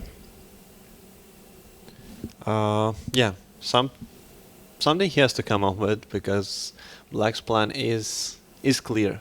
That's the thing, that Black has a very clear plan and White's plan is not clear, and sometimes that is even more important than the actual evaluation of the position, just to know exactly what to do and what is your attacking idea. And also it works both ways, because your opponent also knows how you want to attack, and it looks scary, and and maybe it works for the Black players all, like in a way that he doesn't exactly know what is so great, for example, for White, how to attack, and so he can just comfortably follow through with his plan, and it's like just such a mind game. So yeah, and we have taken a look at all those top boards. The games are heating up slowly, so just before they burn, let's take a break, yeah? Yeah, exactly.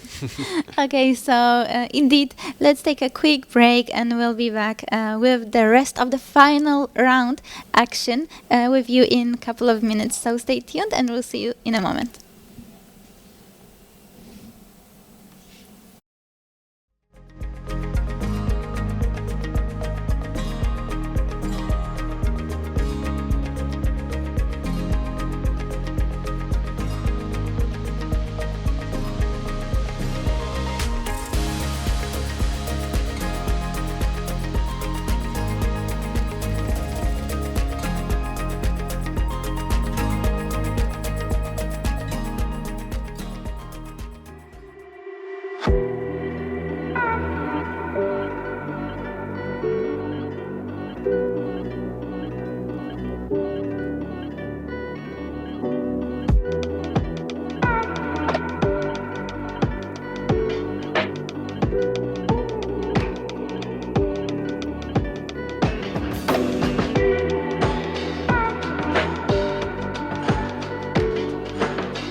Welcome back. The final round of the Riga Technical University Open is ongoing.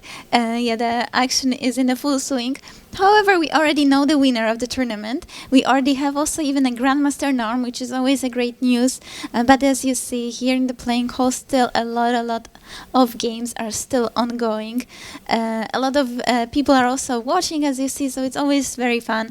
On those open tournaments, you see a lot of chess fans, so it's a big meeting of chess society here in Riga. Always a lot of people, a lot of different federations, 38 only in the Open A this year, and 150 titled players, 19 Grandmasters. So it's been a fun event, but well, last moments are still there. So let's take a look. Yeah, let's see how the final stages of the tournament of the games are being played out. And so there is still a big question if the winner of the tournament is gonna be a sole winner, or is he gonna be joined by somebody else in the standings, and it will be shared first, second place. And so let's see how the decisive game board 2 is developed. How has it been developed? And it actually got played out more or less how we expected, except Thomas decided to play the same position that I thought that he should go for, just without the pawn.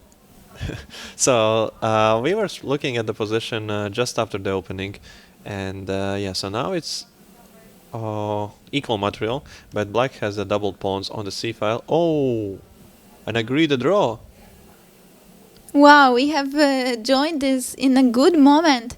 Indeed. So a draw, that answers your question. That means we have a sole winner of the tournament.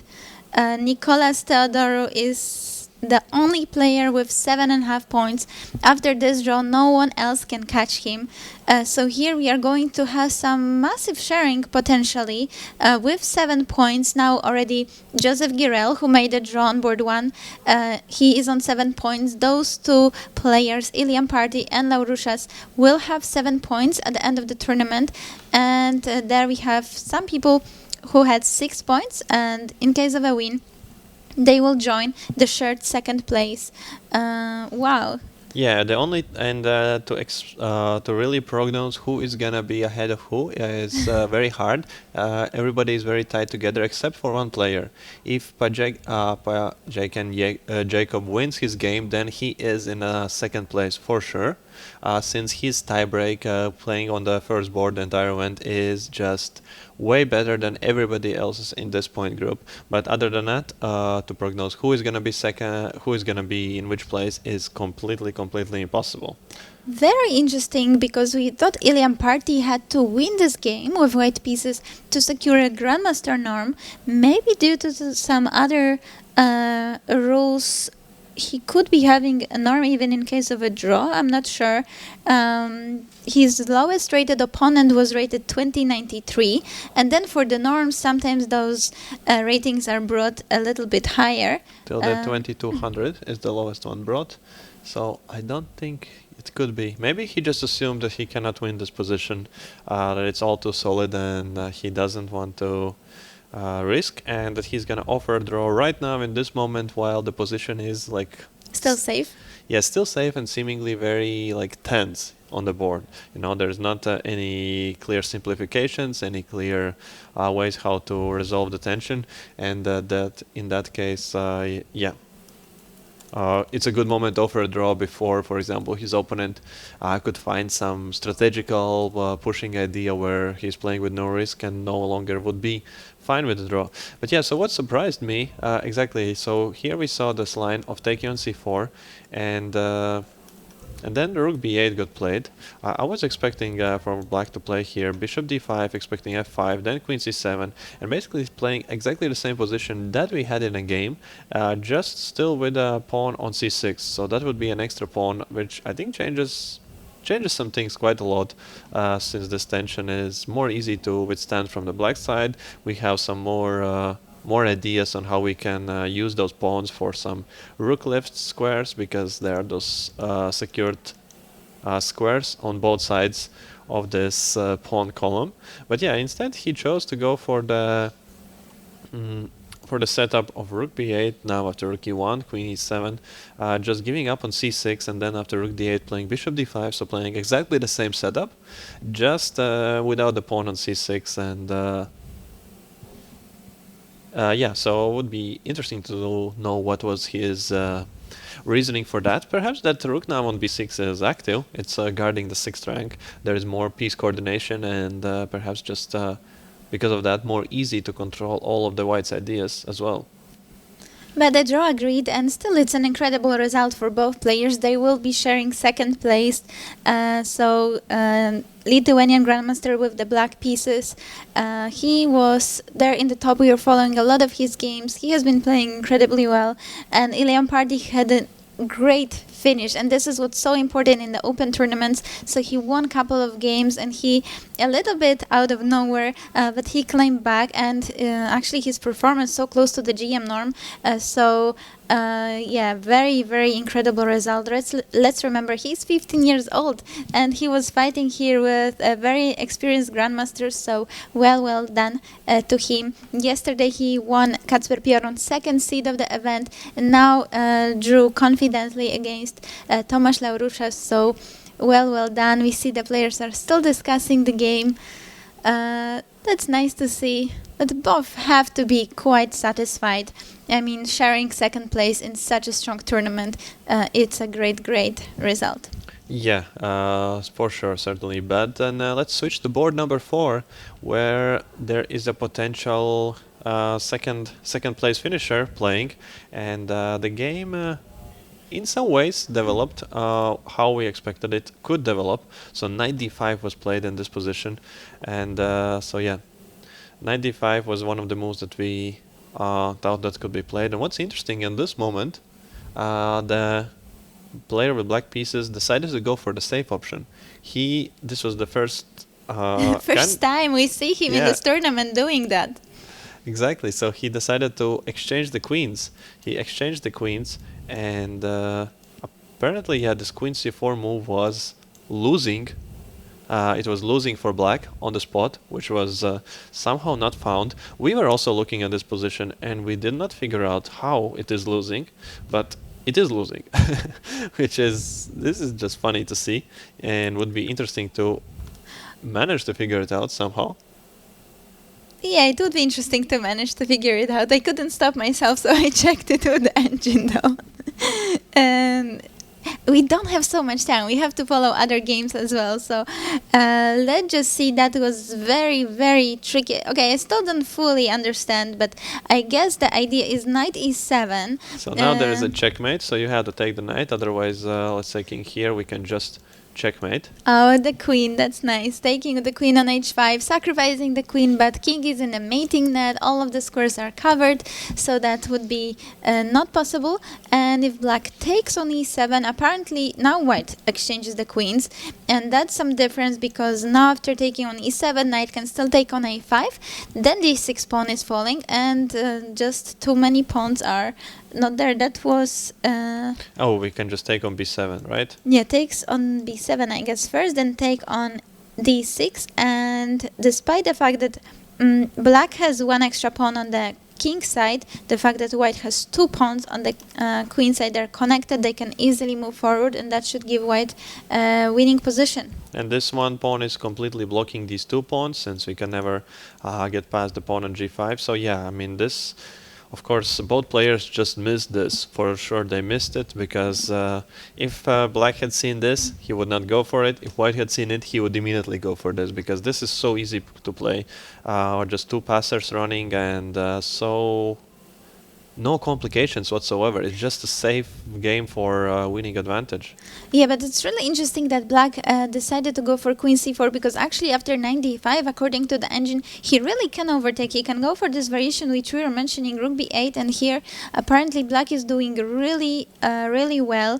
It's far from clear though, because both sides, they have their chances, but it's the best that black had in this position, in this game. And that was keeping the situation more complicated. So really interesting to see. But now let's take a look at how did it actually develop in the game. So they exchanged the queens, and Knight d2, rook c5, and now going rook c3 for the exchange. And this is, wow, this is again good. This is again And- very, very good. And this is apparently, yeah, great for white. Look at the evil bar. It says this has to be very promising. What did black need to do? I think there's, no, rook d4, I I think guess he needed. c3. I think he needed to take on d5. Is that? Oh yeah, that makes all the sense. I mean, we finally, this is no longer a weakness, and look at all the amount of squares on the fourth rank And for now the maybe rook. rook to g4, also keeping the knight away from e4 square. Maybe e4 square, somehow he, I guess, didn't want to take there because he didn't like that if ever knight comes to e4, it's going to be a beast. It's going to be attacking on d6, defending also potentially on g5. But here the knight is stopped from jumping there. And yeah, black takes on g5, later f6 could be falling, but somehow he was maybe afraid of the bad bishop endgame, that the bishop from d8 is not going to manage to activate, and if white jumps to some light square, this knight will be just dominating the position. Yeah, it's tricky. It's tricky. It's very concrete lines as well. It's not. It's far from clear, but it's clear that it's way better with what he has on the board. Because So, now after rook c3, you see a rook exchange, and it's so bad. Engine was saying it's so bad, like takes, and I guess it's very, very interesting that we have bishop pair against knight pair. Usually we would say bishops are better in the end game, especially bishops cooperate with the rooks really well. Knights usually cooperate with the queen really nicely, but here we have everything that should benefit the bishops, but when you look at the specific position, it's always about in this particular position what can bishops do and what can knights do, and apparently knights are just controlling all those important squares. And there are also some mating issues, so black has really big trouble to activate the rook because there can be some issues on the 8th rank, issues with the f7 pawn. yeah, that's I think a very big point that this pawns f6, g5. When you put in such a pawn wedge and it stays there comfortably for the entire game, it's tough to deal with. It's very, very tough to deal with. And any sort of endgame, except I guess if black stays with the dark square bishop somewhere attacking from behind those pawns, any other sort of endgame is just fantastic for white due to this pawn. The king cannot get in. King cannot get in a game. My apologies, I did misclick something there. So yeah, and just wow, this is looking very, very nice. And also I think this is a little bit easier for Jacob to play because we were mentioning yesterday he had this painful loss and sharp position, and especially if his opponent was pushing against him, it can feel very just tough that, oh, yesterday I lost, now again my opponent has some attack, I was supposed to be the one to have an attack. But now I think just psychologically it's easier to deal with this position because here black doesn't have any big attack. White seems to be more in control, so you have this comfort that you're not really in danger and you can calmly make your decisions. He is also a little bit up on the clock. He's 25 minutes, his opponent only 19, so okay, it's not a big difference, but at least it's some advantage. So again, you are ahead, not your opponent. Yeah, so now black set up a trick that we cannot take on d6 because knight has no squares for retreating, and knight b5 is also not possible since rook exchange and we lose the knight. Okay, nice. So But knight is attacked and it cannot just steal the pawn on d6. But nice, easy move, knight d5 is just a complete lock on the position, since if this exchange happens on the board, you can already, without any stress, say that white is basically winning here, because there is no bishop that's going to be attacking on g5 sometime later. So that means that this pawn wedge, this pawn wall, g5, f6 is going to stay there for the entire game. And that just means that no matter what pieces now we exchange on the board, white is just comfortably pushing. Plus a5 and d6, two weaknesses on the board. Even if you exchange everything, king is just going to come and collect a5 pawn. Plus we have a big problem of the pawn on d6 hanging, and after rook c8 we can even just do this. We can even comfortably go for the rook endgame. Again, 2 pawns hanging and just winning with ease. And very weak king. Maybe, yeah, let's come back to this game. Maybe you should take a look at board number 3, one of the critical boards as well, because I think their black is just winning. It seems that white lost a bishop and has no compensation for that. So let's see board number 3. If the players are still there, they should be still there, but there could be a resignation very soon, so we can see those final moments. Valery Kazakowski seems to be just winning now. Yeah, g3 is played. There is a bishop that was checking. Maybe let's see the live board as well, but seems to be just game over. Yeah, it's just bishop for 1 pawn, no threats. I guess black is just the one. Now checkmating. Now queen a8, I assume, is played. Yes, so it's covering both the checks and the threatening checkmate in one. Oh, rook b7. This is a final Very nice trick. trick. And now But- rook h1. Oh, yeah. this is a lovely end. Actually, rook couldn't be captured on b7 because there was perpetual, but now rook h1 is coming. And if king takes the rook, queen from black will take the rook as well with a check. So black just stays with an extra bishop, and that's why white resigns. And Kazakowski is the winner. And what a great 8 rounds for him, because he lost his first round. He started the tournament in the worst possible way for such a high seed. He's seed number 4, I guess, in the event. And he lost the first round against a very talented Chinese player. But now how he managed to climb back up, very nice. Sharing the second place at the end. Of course, due to the first round loss, his opponents had a slightly lower rating, and his tiebreak due to that is lower, so he's not gonna be on the podium, that we know for sure. But he is sharing, according to the points, the second place, and so yeah, I mean, I think that is a great outcome after you lose the first round, and yeah, really impressive to keep his cool and just to get there. Yeah, nice. Just to, sometimes you have a bad start in the tournament, but to show still this fighting spirit and mentality of a champ, just simply, and in chess you have to fight, in other sports like in tennis, you're out of the tournament if you lose, but here you have to fight and you have to show, even if you are not at your best, to still keep fighting, and he manages to do that, sharing second place. That's incredible. We see them analyzing. That was a really fun game, so if you are not following it, you can check it out. Valery, I think, sacrificed the pawn in a very nice way and just overtook his opponent with black pieces. A very cool, active, creative game by him. And what is interesting about this round is that we were seeing a lot of draws on the top boards in all the previous rounds, and I think that now in the group with 6 points there could be only results to games as well. So we have draws on the first 2 boards, and then everybody who could catch up with the leaders, they're so fighting, and yeah, there is a chance. So in the meantime, we can update that on board 7, Rat Hamwell has already won his game against Ryan Sherman. So he went for the attack, and attack just worked out, and king never castled, and yeah, that's just a checkmate game. So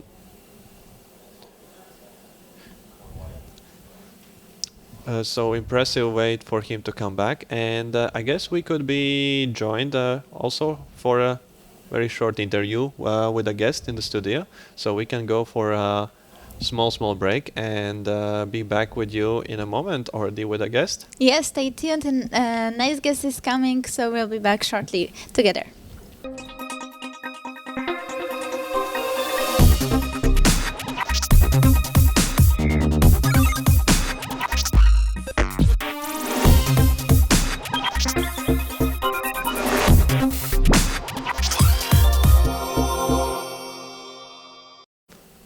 Hello, welcome back in the studio of Riga Technical University Open 2024, and we are joined with a special guest, Grandmaster Tomas Laurušas from Lithuania. Hello, welcome. Hello. So, how are you feeling? The tournament is finally over. What are the first impressions overall? I had some difficulties in the first games. I think it was a hard start for me. Even I played 3 out of 3 in the start, but by the positions it was not very well.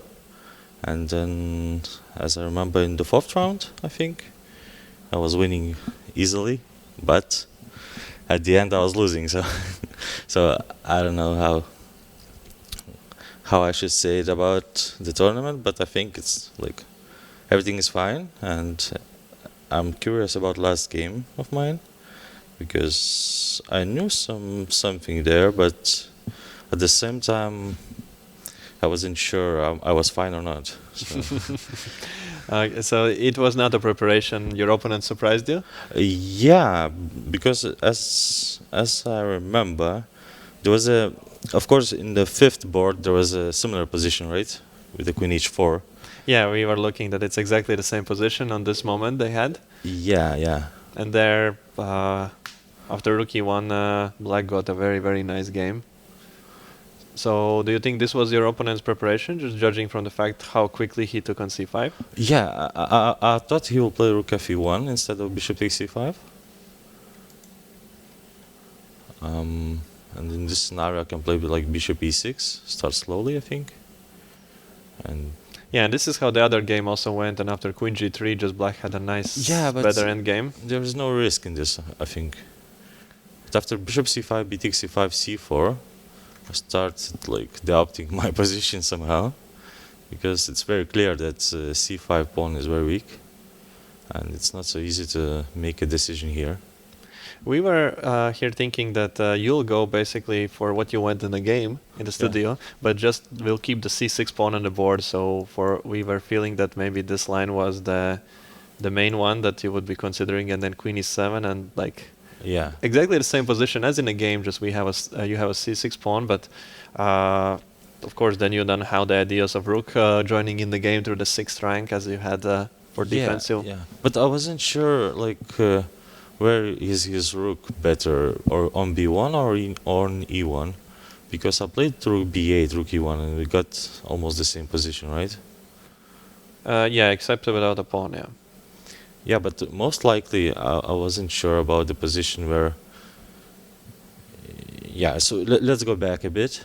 After d takes c4, so here after bishop d5, if white takes queen c5, I have queen e4, right?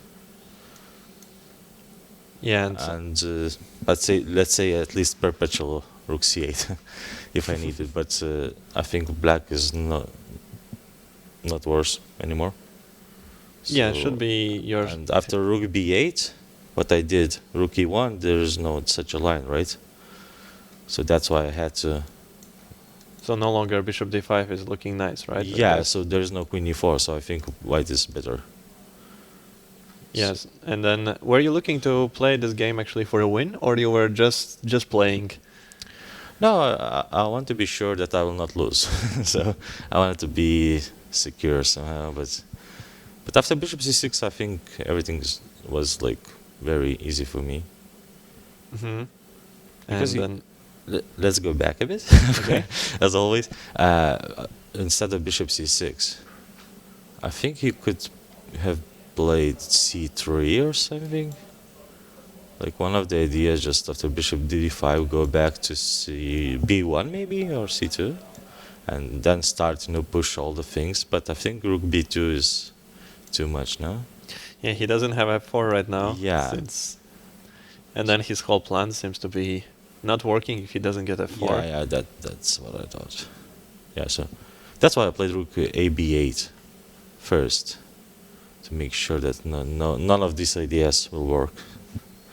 But I don't know.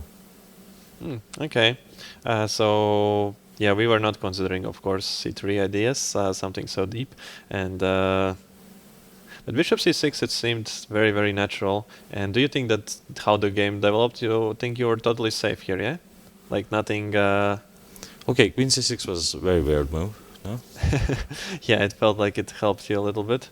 Yeah, but the main point that I thought that he will give me a check on a8 first, and then after rook d8 he will play queen f3 now, because it makes more sense, no? Mm-hmm. Because c4 is hanging, and always there is, let's say, g6, f5, I think, no? Takes, rook g6. And now at some point that the e4 pawn might be hanging, no? So I think rook on d4 is better than on d8, so it doesn't make any sense to play queen f3 immediately if you can give a check. But that's just my thoughts. And what I had to play instead of rook b6, because I see the engine bar is like Yeah, saying that I'm an idiot at some point, right? we don't know the moves. We just have a evaluation bar. But what Yeah. was the correct response? No idea. But just logically, maybe just g6 immediately. Maybe just not caring about it. Yeah, but I thought Oh. e6 is a move, no? Okay, so he has very direct idea, direct threat here. Yeah. And on f5, you're Yeah, but then let's say rook e5 somehow. Maybe not immediately, but it seems that somehow my pieces are not very correct. so it becomes very risky immediately. Just Yeah. so we were also speaking about it. Was it somehow affecting your decisions that it's a morning round today and that you were not feeling to go for too many sharp lines, just playing it calm, safe, and if chances appear, then they appear? You know, when you are playing young Indian players, there's always a problem that they are very good, very well prepared, right? So those sharp lines are like very hard to play against them. Even this one, I thought I knew everything there, but of course, there's always some lines they analyze with the engine, and you know, there's some problems, and I feel it that there is some, right? Yeah, and we were following a lot of your games here Okay. in the tournament very closely. You were always on the top boards. I was playing a lot of fighting games, of course. Yeah, your game with Baum, Jonas was Yeah. very intense, and we left it. We thought you're just winning, and then when we almost were home, we saw that you're defending. So that was that was a crazy one. But overall, the result shared second place. Yeah. It's a good one for you, or you were looking to get to the first place? At the start of the tournament, I thought that I might will play some good games, few of them. But when I started 3 out of 3, you know, I felt that maybe I can fight for more, and I tried. But that game in the 4th round, it led me to the draw in the 5th round. So because after the game, how much did I play? 5.5 hours, like 2 hours under some seconds. But the problem was that after that I didn't felt well, and I was not prepared to play the next game in the morning. So So then a quick draw followed, and then you were already catching up with the leaders. yeah, I tried. Then I changed my mind and I said like, okay, from the white side I have to win. From the black side, calm play. Yeah, but yesterday there was a very interesting game as well. Strategically, we were following it, especially the King D1 move idea. That was we were in this moment looking at the board and just looking how your opponent is all completely shocked in his face when he saw the King D1 move, and but it was all just some strategical ideas just for a long-term play. Yeah, that's the point. I tried to think deeply, because let's go back a bit in this game when I played Rook D1. That is a lot of moves back. Yeah, so at this position, I knew that f3 is the main line, and the idea to play Rook f2 and then the same option to play Rook c2 at some point. But my opponent had like 1 hour 35 minutes, right? So he was very well prepared, and I thought, okay, we have almost the same ideas, just with the Rook d1, King f1, and after here also, instead of King f1, maybe Bishop f1 is a point, because when the King f1 stands, then Knight a4 is not possible. Knight a5 is not possible, right? Because with the check, Bishop e2. And when the Bishop on f1, then Knight a5 is a threat at some point. But of course, after King f1, your king is kind of in the center, more in the center. And I saw that idea king d1 from there when I played rook to d1. That I have this idea, but Wow. Okay, that's amazing. Yeah. So this is exactly what I was mentioning as well to everybody, that you are always strategizing on the piece placement very far ahead, and all I'm these trying. pawn structures, and yeah, that there's definitely some deep plan on how to set up the pieces. Of and course, that king is also on it to helps me to play rook b1 because let's say go back one move, you could play knight b5, knight c4, rook c4, rook c4, knight a3, rook a4, rook a4. or okay, four. Okay. Yeah, rook a4, knight b1, and king d3. And And you're catching the knight. yeah, that's why that king is very good on it too. It helps me a bit, you know. Okay, that is nice. Yeah, the king in the Yeah, so center in an endgame. I think he saw it. That's why he was playing like slowly f6 and e5. So now I think his idea was to play e4. Yeah, that is also what we assumed. I simply couldn't understand why he played f6 then. Like, if you want to play e5, e4, then you can play immediately, right? What was the point of playing f6 then? Probably he was preparing on your ideas on bishop c3, and just I think that he just was not entirely sure why you shouldn't play bishop c3. No, why I didn't play it? Because of the bishop d2, let's say rook b7. Yeah, we kind of figured it out also by the board that probably had this knight b6 Yeah, and knight c4 ideas. That's the point. That's the point because my rook is also defending and trying to take care of c5 pawn. So there's no point to play bishop c3, I think. Yeah, but any case, yeah, I mean, this was just a very nice win, like such a instructive way, just how to strategically, slowly outplay your opponent on the pawn structures and some weaknesses, and then the rook end game especially was very thrilling, all those things there. So yeah, and that was against an opponent who has been playing very well the whole tournament. So yeah, very nice, and general, like, congratulations on your great result here. Thank you. The shared second place. I guess, yeah, you got some rating points as well. So I'm trying my best. so, and is this just finally, yeah, like, is this your best result in Riga so far? No, I think now I'm doubting. I think in 2021 I beat the guys in the last round, and I made like third place or something like that. I think it was in 2021 or 2019, something like that. So it was huge result. Okay, so this time it's very similar, yeah? Yeah. Okay, but one of your best finishes here, so still looking for a win in Riga? Yeah, I'll try maybe next year. But it's a very strong tournament, so it's not so easy to do that, because even these 24-50 players, which are young and motivated and well prepared, as we see, so it's very hard to play them, you know.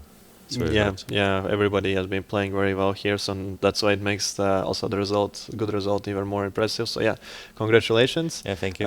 Thank you for joining us, and yeah, hopefully also see you or the next years in Riga again. Thank you very much. Thank you.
Welcome back in the studio of Riga Technical University Open 2024. We were just joined by Grandmaster Tomas Laurušas, who drew his last round game and will be sharing the second place in the event. And yeah, we're back with you for the final moments of this super exciting tournament. Yes, very final moments. Always great to hear the thoughts of the players. Also to know were they in the mood for the full point, was draw enough, and how are they just set up for the event. But now let's see the critical game that is still going. Jacob Paiken is fighting for the second place. If he wins, thanks to his highest tiebreak, he is going to be second, and most likely a Grandmaster norm also is waiting for him there. So a big game for him. Such a huge tournament that could just be one of his biggest successes in his life. Probably that's the case. So let's see, is he gonna get his win against Painian? And at this point, what is also important here is that it's all in his hands. His position is objectively winning. So it's just, and the winning position, it means that no matter who is your opponent, if you play it perfectly, you win the game. So that just means that, yeah, it's all up to him now. He just needs to deliver on the board and he gets it all. Yeah, but now the big part of the game is also for sure playing out inside of his head. We all know every single chess player just gets those thoughts inside of the head. When you're playing for something, the pressure starts coming at you. Sometimes actually getting a position that you know that it's winning can make you even more nervous. It should be not the case. It should make you calmer. But no, now you know that, oh, suddenly it's there. And now it's only up to you, as Tom said.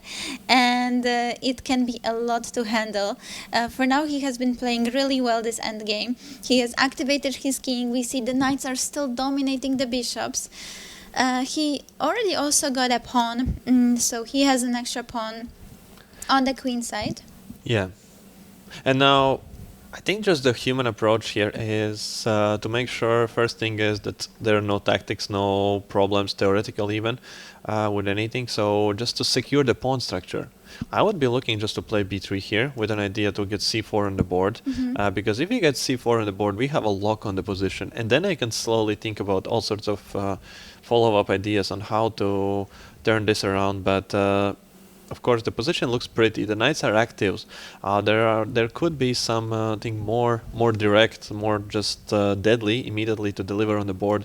Oh, we could go c4 immediately. Okay, we don't need b3. b3 is unnecessary because we can go for c4 since the rook takes c4 is not possible at all since there is a knight b6 fork. So of course b3 would be doesn't make much sense. The only idea of b3 was to prepare c4. If we can play c4 immediately, this is the move we need to make, as this just completely locks down the position, takes away any active squares for the black's pieces, black's rooks, and any ideas of rook a6. Yeah, this is not very dangerous. This rook can come here. We don't care about it too much since the king is also there just staring down our rook, and we could just keep building up the pressure. Sometimes c5 could be played, but you have to be careful with those, not to rush. And I think the big thing for Jacob will be also taking care of his time, not to go too low into time trouble. So we already see he's on 8 minutes against 16. And once you go down below some 2 minutes, that is getting very stressful. And yeah, I think it's really all about his nerves at the moment, because the position is completely winning. He would win it probably even under 2 minutes, maybe even under 1 minute in a blitz game with 2 second increment if he was not stressed. But if those nerves start working a little bit against us, everybody makes mistakes in those situations, but hopefully he's going to manage to keep his nerves, because that could be huge for him, getting a Grandmaster norm and second place in the tournament, especially after the loss yesterday, right? Yeah, it is incredible to come back after loss, just strong and hungry for the win. And yeah, and this idea c4, c5, it seems to be actually the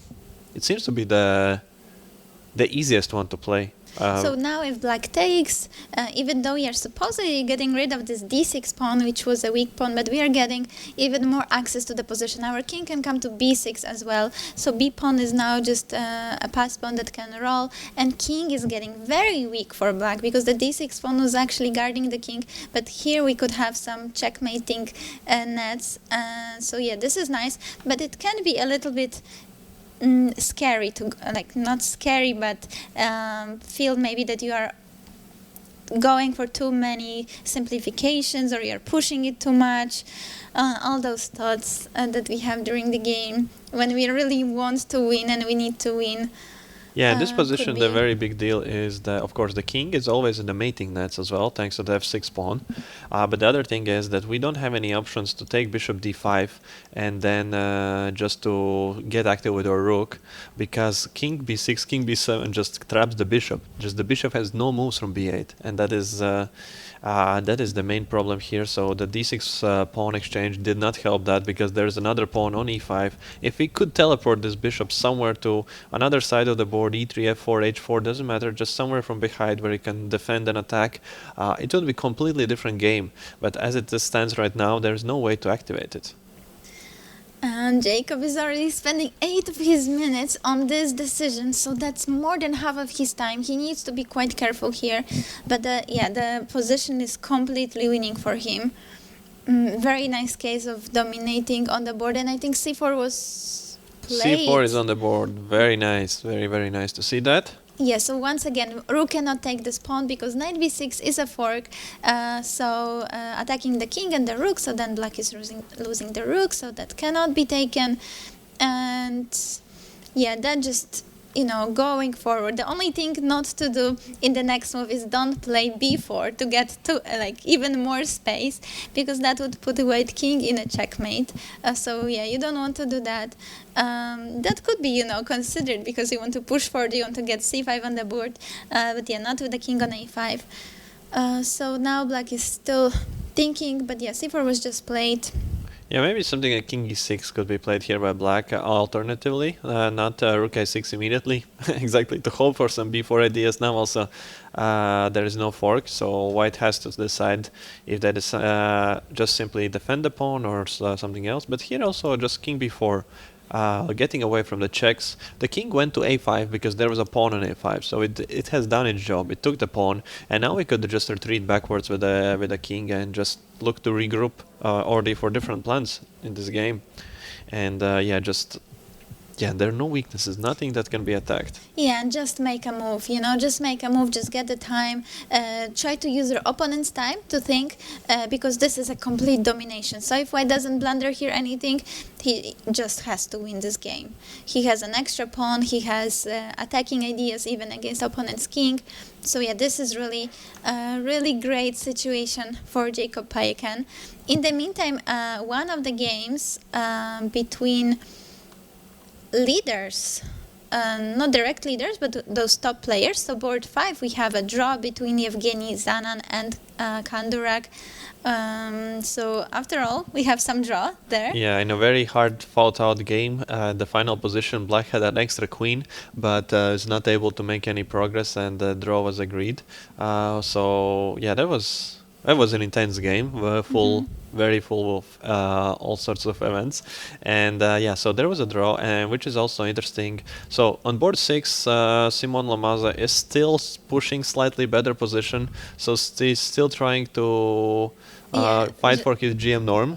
Yeah, just to mention, this is this position, the final position in the game between Zanan and Durek, since black has a queen, white has a rook, but this pawn on the a file wants to queen, and this is why they repeated the position. Black cannot progress despite having such a huge material advantage. So yeah, this is why it ended in a draw, even though the position could seem winning for black.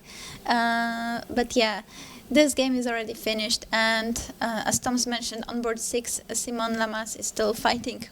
Yeah, he's still fighting. He's still trying to squeeze out his slightly better position into a full point and to claim his GM norm. And also we can note that board 8, Arturs Bernotas, has shown a very, very resilient defense in this position where he was in big trouble after the opening. An opponent did sacrifice and went for an attack, and somehow he managed to stay in an endgame with an extra piece for 3 pawns, so he has good chances to save that one. Oh wow, that is. We thought that this was really bad position for white, and for the local fans, since Artūrs Bernotas was the highest rated Latvian, the highest Ranked.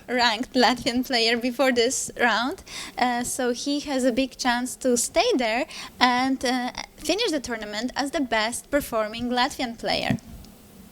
Yeah, indeed. So that is an important save for him if he manages to save it. But of course, the game is not over. It's that we see on the screen. That is a tough end game. Black has 5 pawns and a rook against rook, knight, and 2 pawns. So the material is about equal, but in an end game, the pawns are somewhat more important, and the knight is mainly just looking to stop opponent's pawns from advancing, maybe in some moment to be given up for those 2 pawns and then trying to get to some drawable rook endgame. Yeah, the pawns are going. The pawns are always scary because they can turn into queens. And also Artūrs Bernotas has only 40 seconds on the clock. Krishna Rohit has 20 minutes, so I guess this is still far from over. And we can see still also black winning here despite not having a knight. And I would quickly like to go also to board number 19 if we can, because on this board we have a fight for the top female player of the tournament. The board 19 actually has been finished. So they just finished. I still didn't have a result.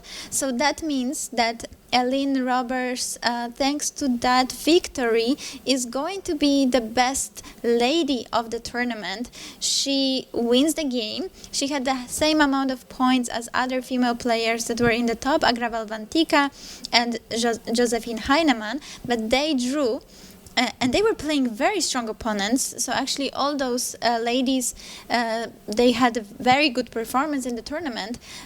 They made draws against their opponents, but Ellen wins Hari Krishnan. Her opponent was rated 2468, and the final position seems to be just crashing for white. And so she will finish this tournament with 6.5 out of 9. And a great performance and the best female player. So congratulations to her. I mean, she played some tough opponents, and she did very well. We saw her games a few times here in the studio as well, and so really great result by her. And so final moments are happening as well. So we in the same time. On the board number 4, Jacob has gone for what we were expecting. Yeah, I think we can have a final look at this board just to show how crashing White's position is.